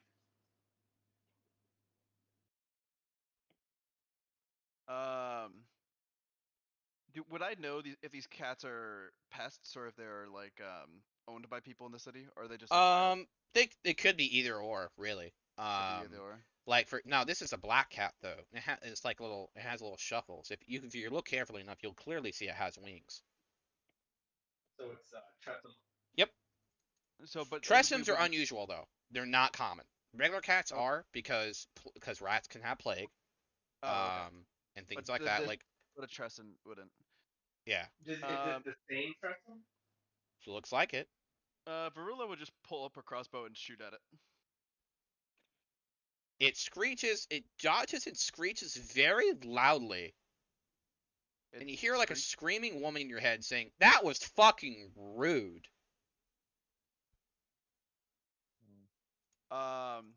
Wait, so she dodges it just without a roll? Yes. Okay. She says you can speak in minds? Yes. Telepathically she speaks. Yes. Back to her, yeah. He says, "What are you?" She kind of leans up regally and like does the whole like, superior cat pose and is like, "I am Olivia." Olivia? Is what you said? I didn't hear. Yep, Olivia. Okay. And what are you doing here?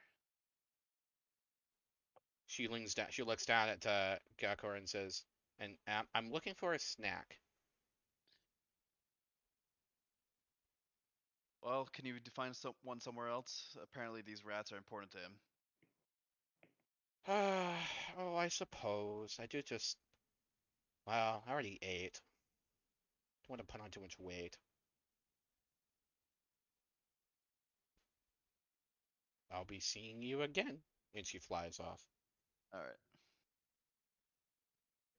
Well, that settles that. I guess from their perspective, I shot at it. It flew around a bit and then ran away. Yeah, it it definitely seems very eccentric. Oh, by the way, when it flies off, it deliberately knocks off a pot from the top of the roof that was getting sunlight and crashes it to the ground. Okay. Just because. Alright. Are you guys ready to go chase those scalers down? Go for it, yeah. Take action. Alright. So yeah, Let's we do it. go over to the wall where we try to follow them along Mhm. the wall until they go down, basically. Please everyone roll me a perception check. Sure. Because you guys are already near the base of the wall when you were in that alley. 16. So 19. so the Or pot, very very good. Thank you. 16, yeah. So the pot landed in the opposite alley, and then you hear like someone whisper loudly, "Grump, what the fuck did you do?" And you hear him like kind of like do like try to whisper, but he's like he's got like this deep echoing baritone, so he's not very good at it. He's like, I didn't do it. Why you always accuse me of doing things? I didn't do nothing.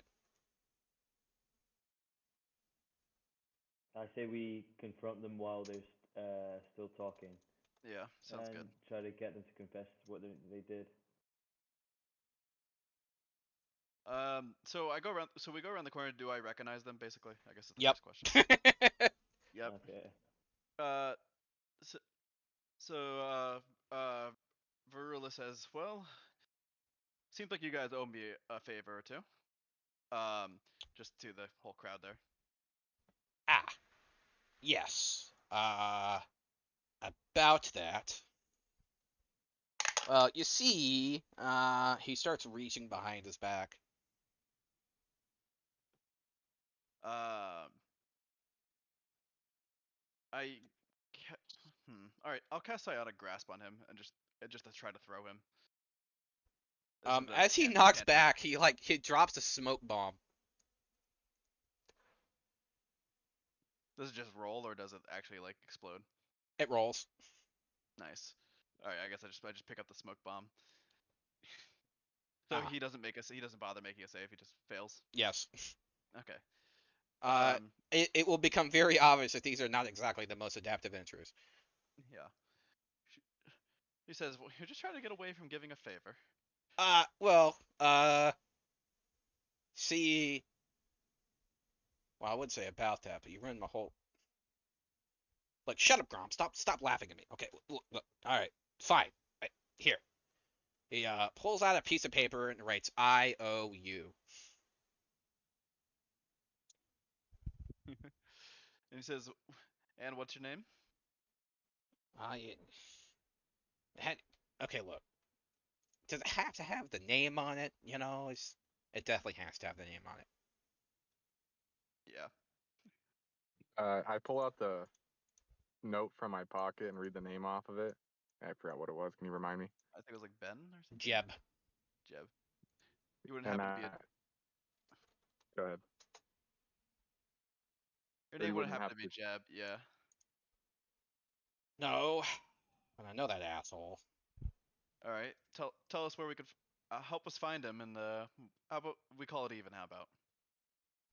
Excellent. I'd be more than happy to mildly inconvenience him. Okay. So you do is you go. He starts describing the directions for how to get there. Wonderful. Now I did ask you to bring us there though. He winks. Correct. Wait. What? Shit. He sighs. All right, come on. Shut up, Grump. I agreed it. So, there is an elf, or sorry, not an elf, there's he's a halfling, by the way. There's an elf, there's a Goliath, and there's a human. What are you doing? So I guess while walking, she says, "What brings you bunch to the city?" We're the Rock Bottom gang. Rock Bottom gang. Look, we were planning on changing the meaning of the phrase rock bottom, but well, he shrugs.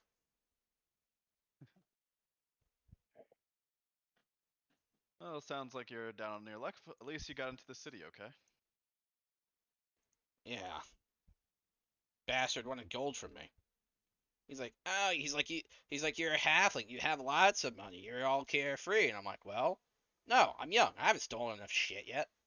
And then he's like, you're a thief. And I'm like, ah, well, and the conversation just went downhill from there.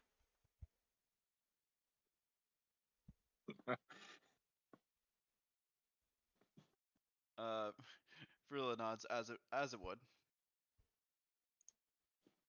And so yeah, I guess I don't really have any other questions to ask him unless anyone else in the party does. Can we find But out what it is that they're doing in the city? Are they just looking to pilfer some treasures, or do they have other business? we have plans. Oh, what kind of plans? All right, so apparently there's this big old vault, right? And it's got lots and lots of treasure and one big vulnerability. And that vulnerability, and Grumps like smacks him in the back of the head. Right. Well, plans.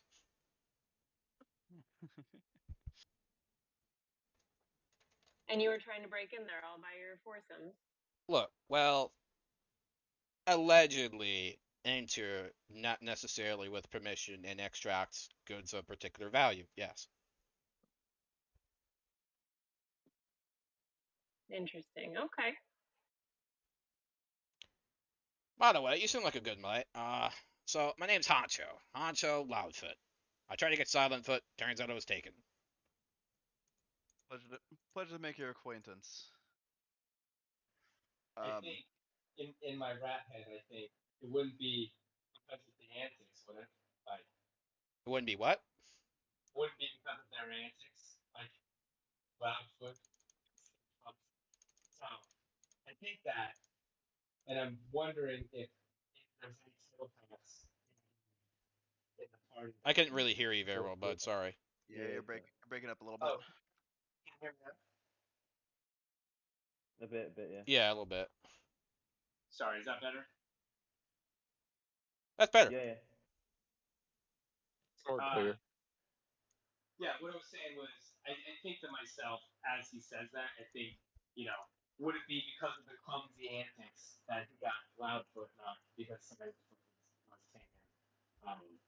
Oh, you're cutting out again. Yeah, it's hard to hear you, man. I'll fix it.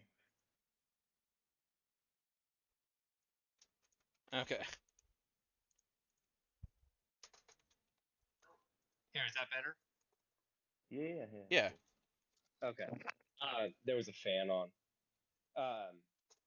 So I just think to myself, if it was because of their clumsy antics that he got the name Loudfoot instead of Silentfoot, to myself, and I'm wondering if there's maybe any telepaths in our party that could maybe hear that would maybe chuckle, that I would notice. I wouldn't have that power. You hear a snickering from a feline-like noise from above. Okay, sounds good. So Olivia is following us. She has very rarely had someone immediately shoot at her. So perhaps she is curious. Fair enough.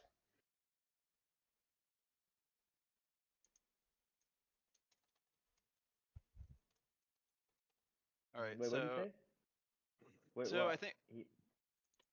What? Go ahead. Sorry. Go ahead. No, I didn't. I was just gonna say okay. I think so. I think we're just onwards towards the where we're bringing this IOU, right? Yeah, correct. You're heading there, and they start talking about themselves, and you know what I mean, like about how they met, and basically it is a long series of events that are unlikely to happen. The human introduces himself as Might. He misspelled it, of course, because he's not the smartest in the bunch. He's got more muscle than brain, naturally. Grumpus is Goliath. He looks smarter than your average barbarian, really. Barbarian-esque character. He actually has glasses on. And everything like that. And strangely enough, if you have a high passive perception, you'll notice he actually carries like a book in his like waist.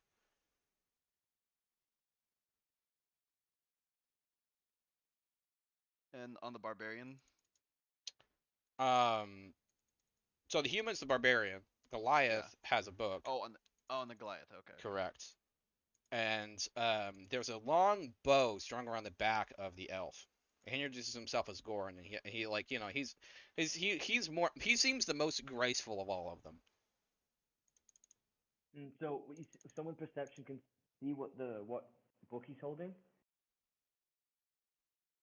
It's like a What you said? book pouch. It clearly has a book in it. You don't know what it is. Hmm.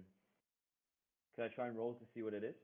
You'd have to see through solid object, I think, right? Yep.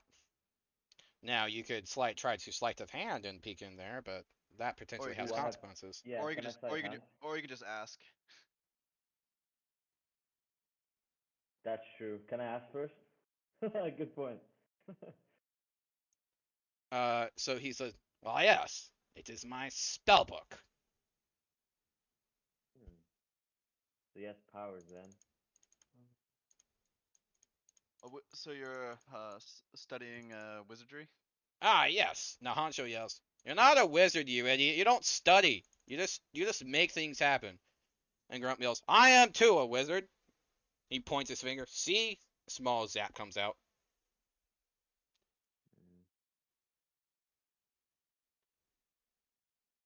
Well, I guess there's no point sleight of handing on that. Okay. So a sorcerer then. I told you, I am a wizard. Can we See? ask I them got if they know books. about Sorry? Your voice cut out, by the way. Is it? Yeah, Sorry, so can we ask them if they know anything about anyone in robes? Have they seen anyone in robes around town? it Like the describes white a robes. lot of, We describe the white robes specifically, I guess. well, they're new to the area, so they wouldn't know a ton about it. All like what they know is that there's like a strange wandering cult.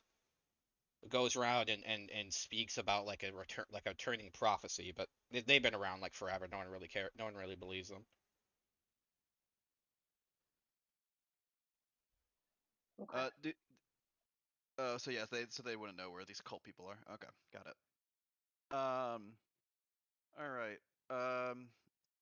Yeah, I don't know if I really have anything else to talk to him about. I'm good to kind of fast forward, I guess, if that's okay. Yep. That's fine.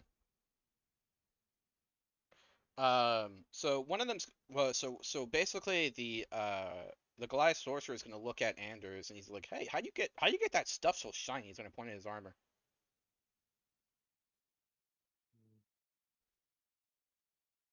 Anders.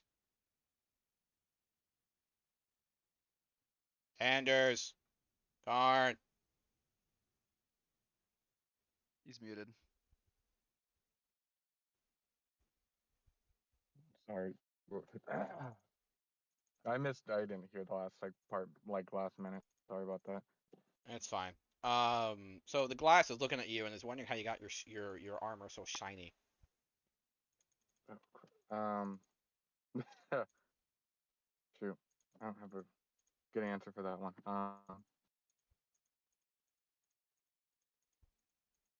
I heard about elbow grease, but I can't ever find any in stores.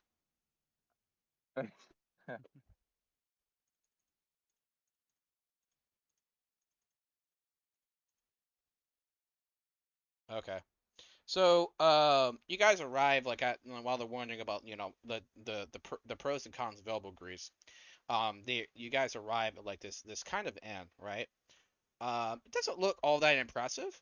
It looks like it's not exactly in the nicest part of town, but it looks pretty okay considering what part of town it's in, right? And you guys get to the entrance, and on the sign it says the Salty Adventurer.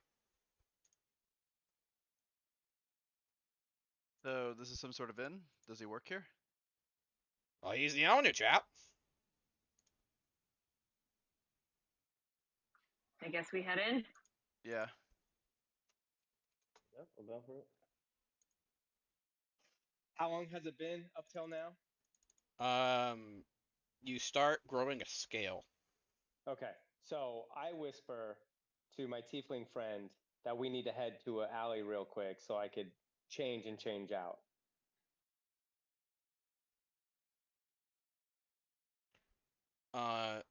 Crumb's gonna like look at you and be like, "Hey, what's with that? What's going on? Wait a minute." I in a little bit of Can I just wild shape? I'm sorry. I have a question for the DM. Yeah. Can I just wild shape again, or do I have to actually change all the way back? You can wild shape again. He's gonna be like, you have a weird growth on there, and he's gonna Okay. like kind of like try to get like kind of poke a little bit, and he gets the scale off, and he notices you're still around. And he's like, oh, well, looks like I got it. He's gonna like wipe it off on his pants. Okay. So is this your familiar? Say yes. Yeah, it absolutely is. Travels around with me. There's you feel a slight nip on your neck. I give him a little friendly love tap on the head. Yeah. Woman, Knock it off. woman. I think that's from your dragon. Yeah, From my dragon or from the? yeah, from a jealous dragon. Yeah. Oh, I see. I also make the dragon give something back. I'm sure he's stolen. I think it might be the book out of the Goliath's pocket. It was a buckle from him actually. Sneaky little dragon. All right, so you guys get inside the you get inside the inn, and it's a pretty hustle and bustle place. Looks like you fit right in. Looks like primarily most of the people here are like adventurers, right? I Granted, gotta stay on top of my wild shaping. yeah, granted, most of them don't exactly look so great, and they don't look like they're the smartest people, and then your newfound friends get like a corner table. All right, we'll see you around. Any jobs you happen to take if we get the same one. Valura waves at them as they leave. And Honcho is gonna like climb on top of a table and then offer to do a bardic performance for everyone. And then they offer for people to wrestle the Might the Human, spelled Mite, by the way. He's bad at spelling.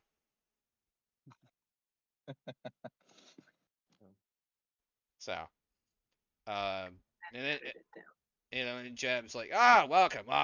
How you doing? It's a small, little, thin man, right? Pretty thin and wiry. And he pulls out a carrot from his back pocket and starts chewing it and says, all right, mate, how you doing?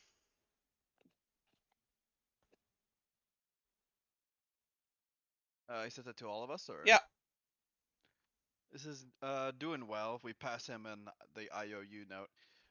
I think you might owe us a favor. Where the hell did you get this? We were given to it by a white-robed friend of ours.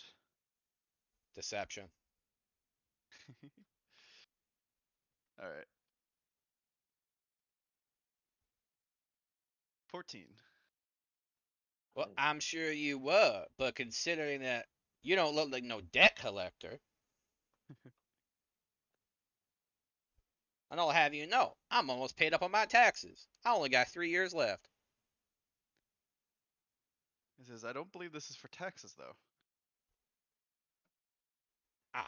Well, reading isn't exactly my strongest suit. You notice that the penmanship on there is actually immaculate. So I reckon this is probably the wrong person you're talking to.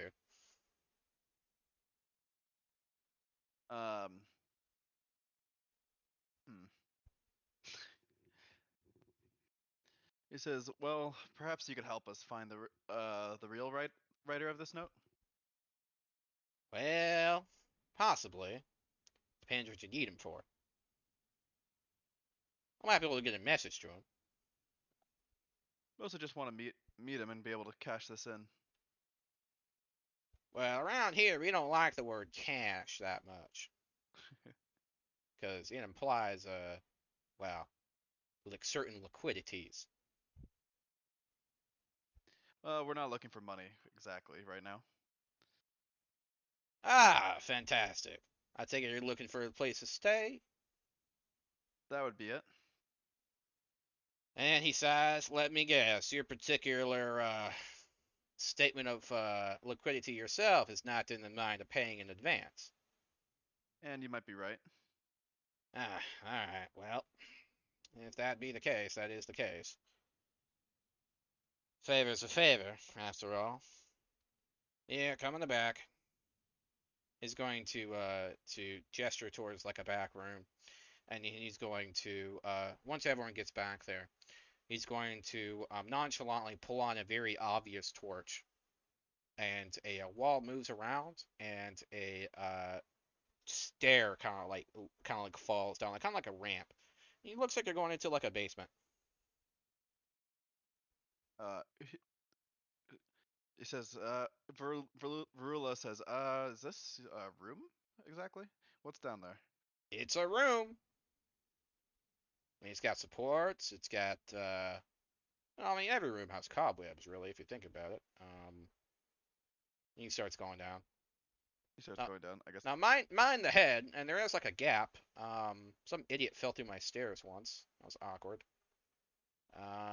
Yeah. And don't touch the cheese, by the way. You've had hell of a rat problem. Alright, I guess we follow him in. Carefully. Yeah. Third to last step is a false step, by the way. You shouldn't actually step on it. Bad things happen. Well, at least that's what the contractor said. I don't know. It's not a guarantee. And you get down there, and you'll notice you're in like kind of a stately room, right? It's actually like, it's actually like a room down there, kind of like a private study kind of thing. He has like a long table with a nice little chair. He has there's some nice like oak chairs as well. His chair is a little bit bigger, a little bit nicer. And there's even like four like kind of like it seems like it's like almost like a converted barn, but it's underground somehow. Like each of like the stall areas is kind of like a miniature room with like a curtain or like a small door for privacy and things like that.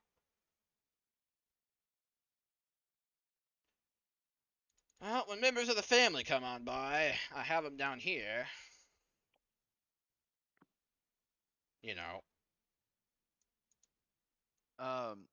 in-laws.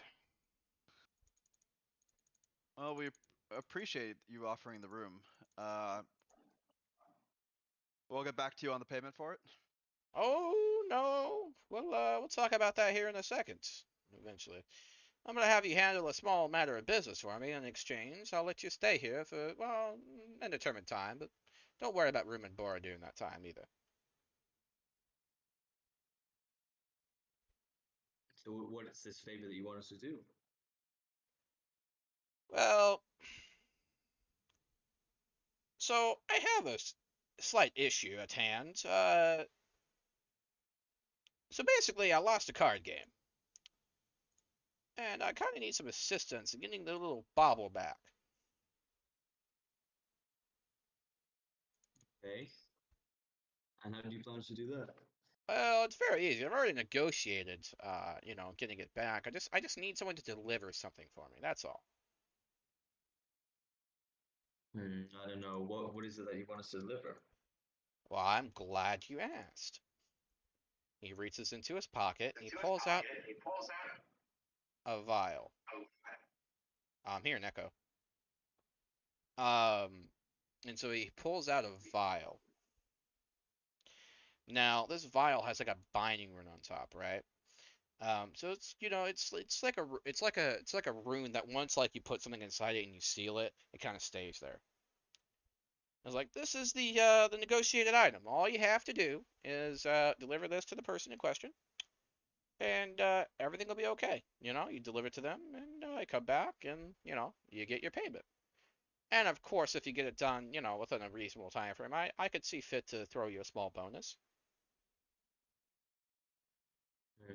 How do you want it delivered to the? Could we just drop it out their door, or do you need it delivered to them? It has to be hand delivered, I'm afraid. And the price of entry, sometimes it's complicated, but don't worry, it'll be taken care of. Can I do an Arcana check on the vial, see if I know anything about it? Yes. +5. 12. It's a preservation rune.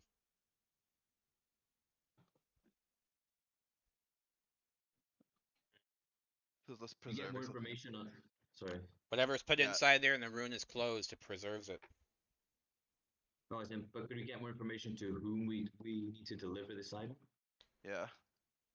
It's an associate of mine. Unfortunately, I'm not at liberty to divulge their identity. How? So how are we supposed to deliver it to them if we don't know who they are? Well, look, I'm getting there, okay? Look, if I must be frank, one of the reasons I can't deliver this myself is that they don't actually live inside the city, okay? They live outside the city. Well, if we In the do this desert. favor for you, we need some upfront payment other than just staying in your inn, because I'm taking a huge risk.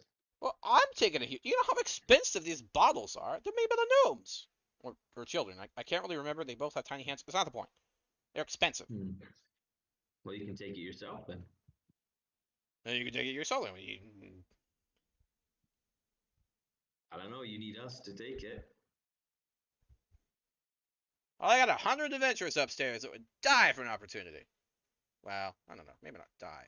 It's expensive for life insurance. But you get the idea. Look, fine. I can see fit to give you, say, a portion of the overall value of the rewards beforehand.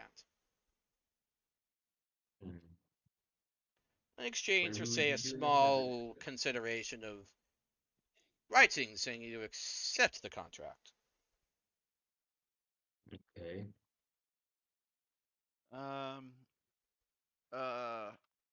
Farula says I'd rather not put any our names in writing. Let's we'll deliver this off the books.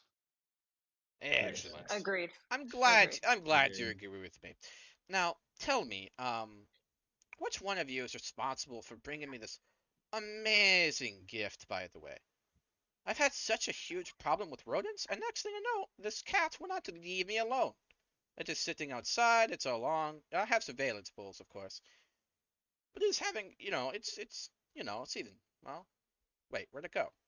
He's looking around, like he has like a little glass, like it's not like a watch, but it's like a watch. It doesn't tell the time. It's like a little glass tied to his wrist. And he's like kind of like trying to move it around, trying to see through it, and he's like, oh, well, I lost it. Oh, never mind then. Weird. I haven't seen one of those in a while. Anyway, so the item. So he goes back, talks about the bottle. All you have to do is deliver the item, and like no strings attached, no problems whatsoever. And I could see fit to provide room aboard for, say, 3 months.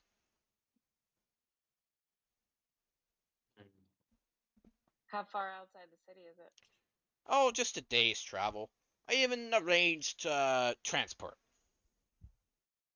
So it should be even less than that.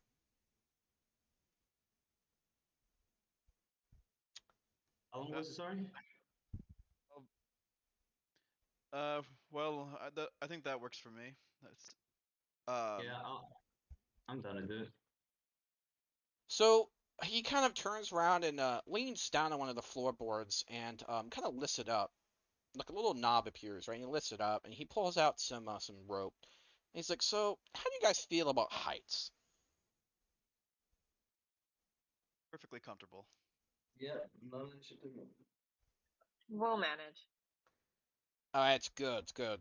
Oh, by the way, for another bonus opportunity. So supposedly, when something happened, like once in a millennium, unbelievable. But it happened about a week ago, and this is before you guys landed. A star fell into the desert. Haven't been able to find it yet, but supposedly the metal from those stars contain abundant magical properties. I would pay quite a sum to get some of that. So if you happen to cross a crater with some glowing blue metal, let me know. Um, I guess we nod and but Farula eyes the others, but doesn't really say anything else.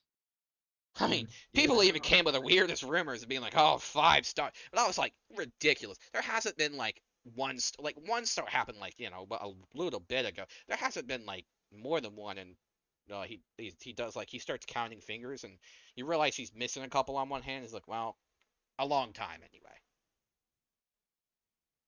I can't quite count that high. So he wants to know if anyone's seen a chalice. What does it says? He wants to know if you come across a fallen star, if you could give him the medal from a fallen star. Okay. Yep. And Is it, what can you offer it for it though? he leans in close and whispers, "Riches beyond imagining." I prefer imagining, thank you. Can you tell us how many riches? Okay, look, there's a whole market and a flair for. You're really ruining my dramatic flair, by the way.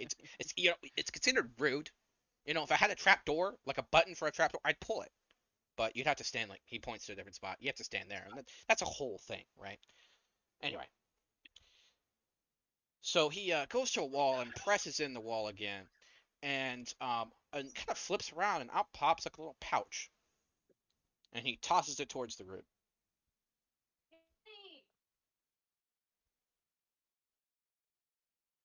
He tosses it towards the what? Group. The group? Okay. And it lands on the table, and you hear a very, very fat, like like a very sound of like coins landing, kind of like that.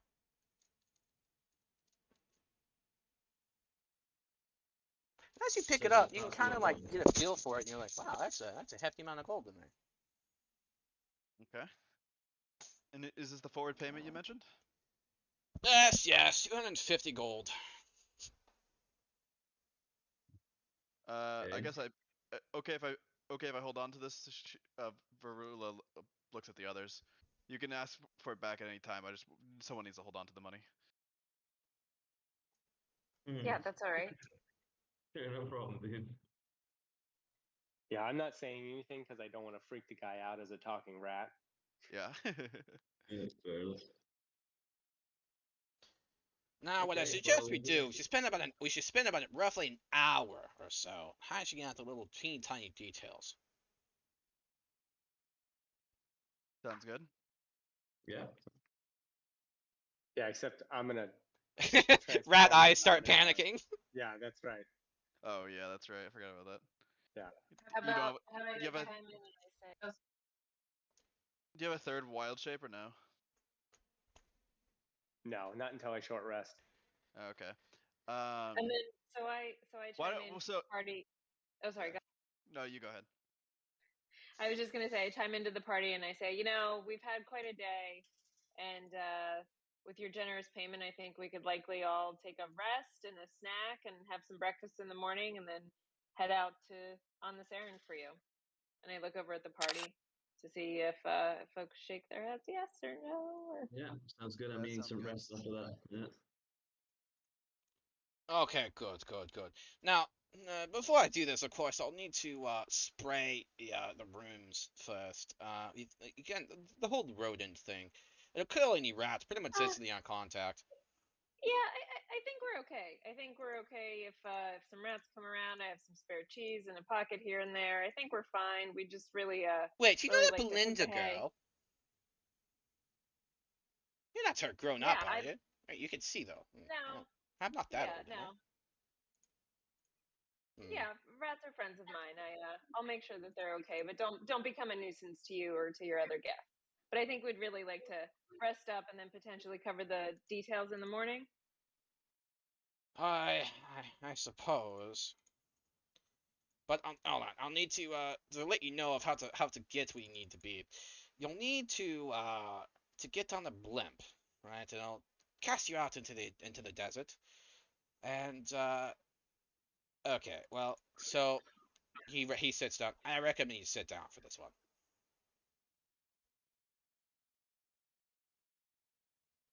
Um, So you're all having comfortable heights, right? Well, okay. So here's the thing about the blimps. We're not technically allowed to use them, but don't worry. I bribed one of the one of the leaders of them. We can uh we can arrange for transportation upon him regardless. It's just he lifts up the rope. We're gonna require some alternative um motive um methods of staying aboard. uh, and oh gosh, I'm stuttering like crazy. Does it require us to hang on to something? Well, yeah, he holds up the rope. In a manner of speaking.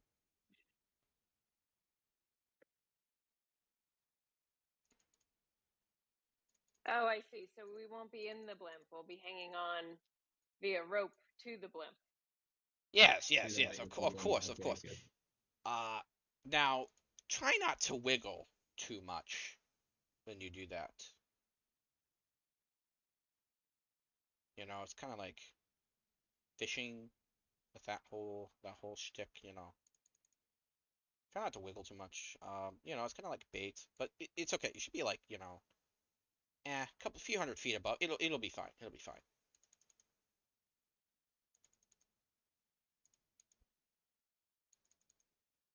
Sure, sounds good to me. Should we stay the night in the inn and then just go first thing tomorrow morning? Yes, yes. Sounds good. Just Alright, pull out alright, the very, rest, right? very good, very good. Now, oh, speaking of, here's a few rings I have. They're very, you know, they're not the best. They're cheap.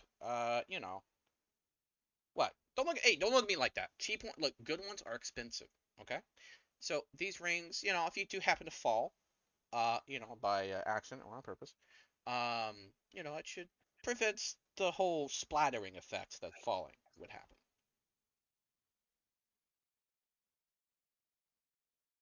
Okay. Keep in mind the disclaimer. It is engraved on the inside of the ring. You know, I have a few magnifying glasses laying around if you want to read it. So there's enough of them for each of us. Yep. So he's offering us rings for us to wear.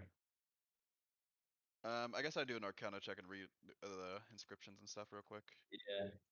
Seems kind of sketch. Oh my These gosh. rings are basically meant to mimic the spell effect of Featherfall for a limited time. And we confirm that that is an active effect on them. Like it's not like he's not like lying about that being on them. Correct. Okay. Now, Yep, whether or sounds- not when it's not all the time, but when it's triggered, it is, well, let's just say dubious, but it can and or does happen. The mechanism behind it is something you don't understand, but you do know that the ultimate effect is Featherfall. Okay. Sounds good. Yep, sounds good to me. Then. So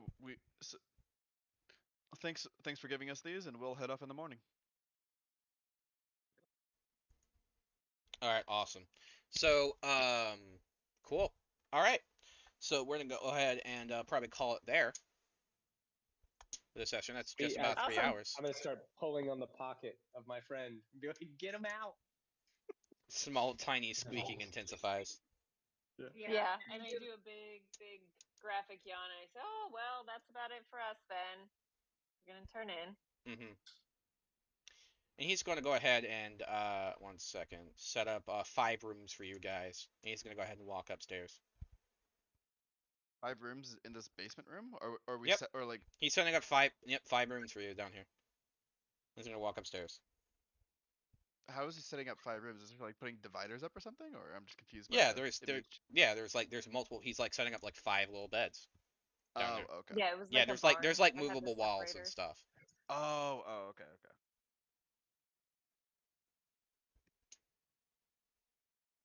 So Sweet. yeah, sounds good. Well, this is awesome. This is a good break point. Yeah, it's good for a session. It was nice. Yeah. Yeah, well done. Well done, team. All right, 1 second.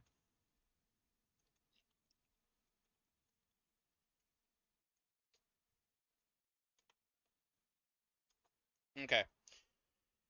So so I sent you a message, V. So you notice that when you lay down. So all right. So that's a good thing. So what did you guys think? It's awesome. Yeah. Pretty cool. Yeah, it's good. Yeah, I'm in. I I'm like excited. the backstory of it. Yeah. Yeah, I like the storytelling so far. I am intrigued by the mystery of everything. I'd like to get some answers. Hopefully, we can get those soon. And yeah, I've enjoyed everything. I'm also looking forward to seeing how combat works out. Yep. That I want to get into the. Do you guys like a lot of combat? I like the 50-50. Okay. Same. Too much combat gets boring. Too much combat same. gets. Yeah, too much combat 100% gets boring. But I do I like a little I bit of it. tend to lean towards 70-30, but it really depends on what you guys choose to do. Yeah, that's fair. So Yeah. obviously this session, like there's a couple options where you could have you could have done it, but you managed to like kind of avoid the situation. So Yeah, 100%. No, I get based on realistically that makes sense, dude. We don't need like arbitrary fights like we've said before. yeah, I hate Yeah. like a number one thing I absolutely hate is like trying to go and do something and then like a random table happens and oh look, a combat. Like Totally. I hate that shit Yeah. so much, so much. And the thing And I is mean, that like, granted, everyone here for the most part knows what they're doing, so like it's it's gonna be a lot easier to like do the combat than it would be for for some groups. But at the same time, it's like I literally have a bunch of shit I got to get through within this one session to be able to properly prep for the next one, and Yeah, like yeah. it's Did you get through all that? oh most of it. Yeah, you Okay. actually dipped a little bit harder into the next session I had planned, but I've run this exact campaign a few times. And I Okay. changed it up a little bit because of the type of world that it is and everything like that. So just a little bit. And I'd done it so many times, like a lot of that. Some of it was improv, a lot of it was just more or less pre-planned somehow. Like I got bullet points and things like that. As always, if it's things you particularly liked, things you didn't particularly like, anything like that, you can always DM me as such if you don't feel comfortable telling me. That's fine. And all that fun stuff. real quick, I really like the pace, and I like that you helped us like make decisions and get going into them. That was really well done. Thank you. Yep, And no not like problem. I stand appreciate that. around deciding. Yeah, like, Yeah, no, for I was example, if I I was know the it's opposite safe, of I'm that. not gonna, I'm not gonna like imply it's not safe or anything like that. When there's absolutely no risk whatsoever and there's no narrative reason for it to be like that. You know, like the little blind girl that likes rats. She's not gonna poison you like her. Just so you know, buddy, Mr. Charcoal. Yeah. Well, I'm suspicious of everyone. It's in my It's backstory. in your rat nature. It's in my rat nature, exactly. So, Awesome. and if you want, you can even have your minor magical item tied to how often, if you decide that your rat is like a feat, a thing you like doing a lot, you can even have something that like helps you stay in rat form longer, for example. Yeah, I will do more research on the Yep. magical item. Yep. Just do thoughts about what you would like, and then we'll come up with an item to fit that, if that makes sense. Again, Sweet. try to lean towards utility, not combat, story, narrative, things like that. Got it. Like Yeah, I'll bend reality to make a good story happen. You know what I mean? So, love it. Like that. all right. Yeah. So- Well, you did. The last And, the last thing we go over is. Oh, sorry. Go ahead, Verilla. Apologies. Oh, I was just gonna ask if people want to role play. I guess we're allowed to role play what like happens in the like room and stuff. Like maybe we like our party talks Correct. and get to know Correct. each other a bit Absolutely. more. I was then actually we- about to ask you guys about that. Sorry. Yeah. Do you guys like and or would feel comfortable and or would participate in a text RP that occurs between sessions? Yes. Yeah. Okay. Yeah. All All right. Sweet. Of course, you're not required to participate. And I can set the scene and everything like that after each session. And you guys, by all means, go ahead. You can expand on backstories and things like that. You can even talk about what you know or don't know, and then share information with each other and participate as you will. And of course, if I notice it's not being used at all, whatever, not a big deal. However, if it is being used, a lot of stuff that goes on in there will be incorporated in the sense of you'll find things that were revealed in there have meaning and things like that. Even if they were initially, I'd like to think I'm a decent storyteller, so I can come up, roll with the punches and all that fun stuff. So and sorry to apologize. I'm gonna apologize for Anders here. He has been a bit busy since the session started due to stuff that not his control. So don't worry about that. Normally he's a bit more active in this kind of stuff. He's actually a pretty good RPer considering he hasn't played D&D that much. But yeah. So one of the most important things to decide: what do we name the session when I upload it? Oh, each session gets a name. Yep. It gets a title actually because I name and or title whatever, because I upload the exact file to YouTube. There is no video, it's just audio. So, and of course if need be I can edit and whatnot. So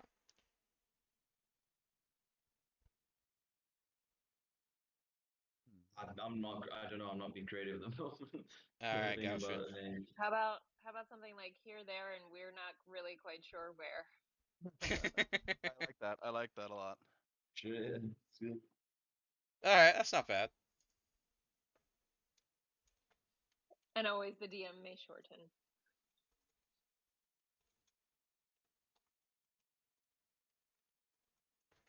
All right, cool. Sounds good. All right. As always, whoever listens, thank you so much for listening and have a wonderful day.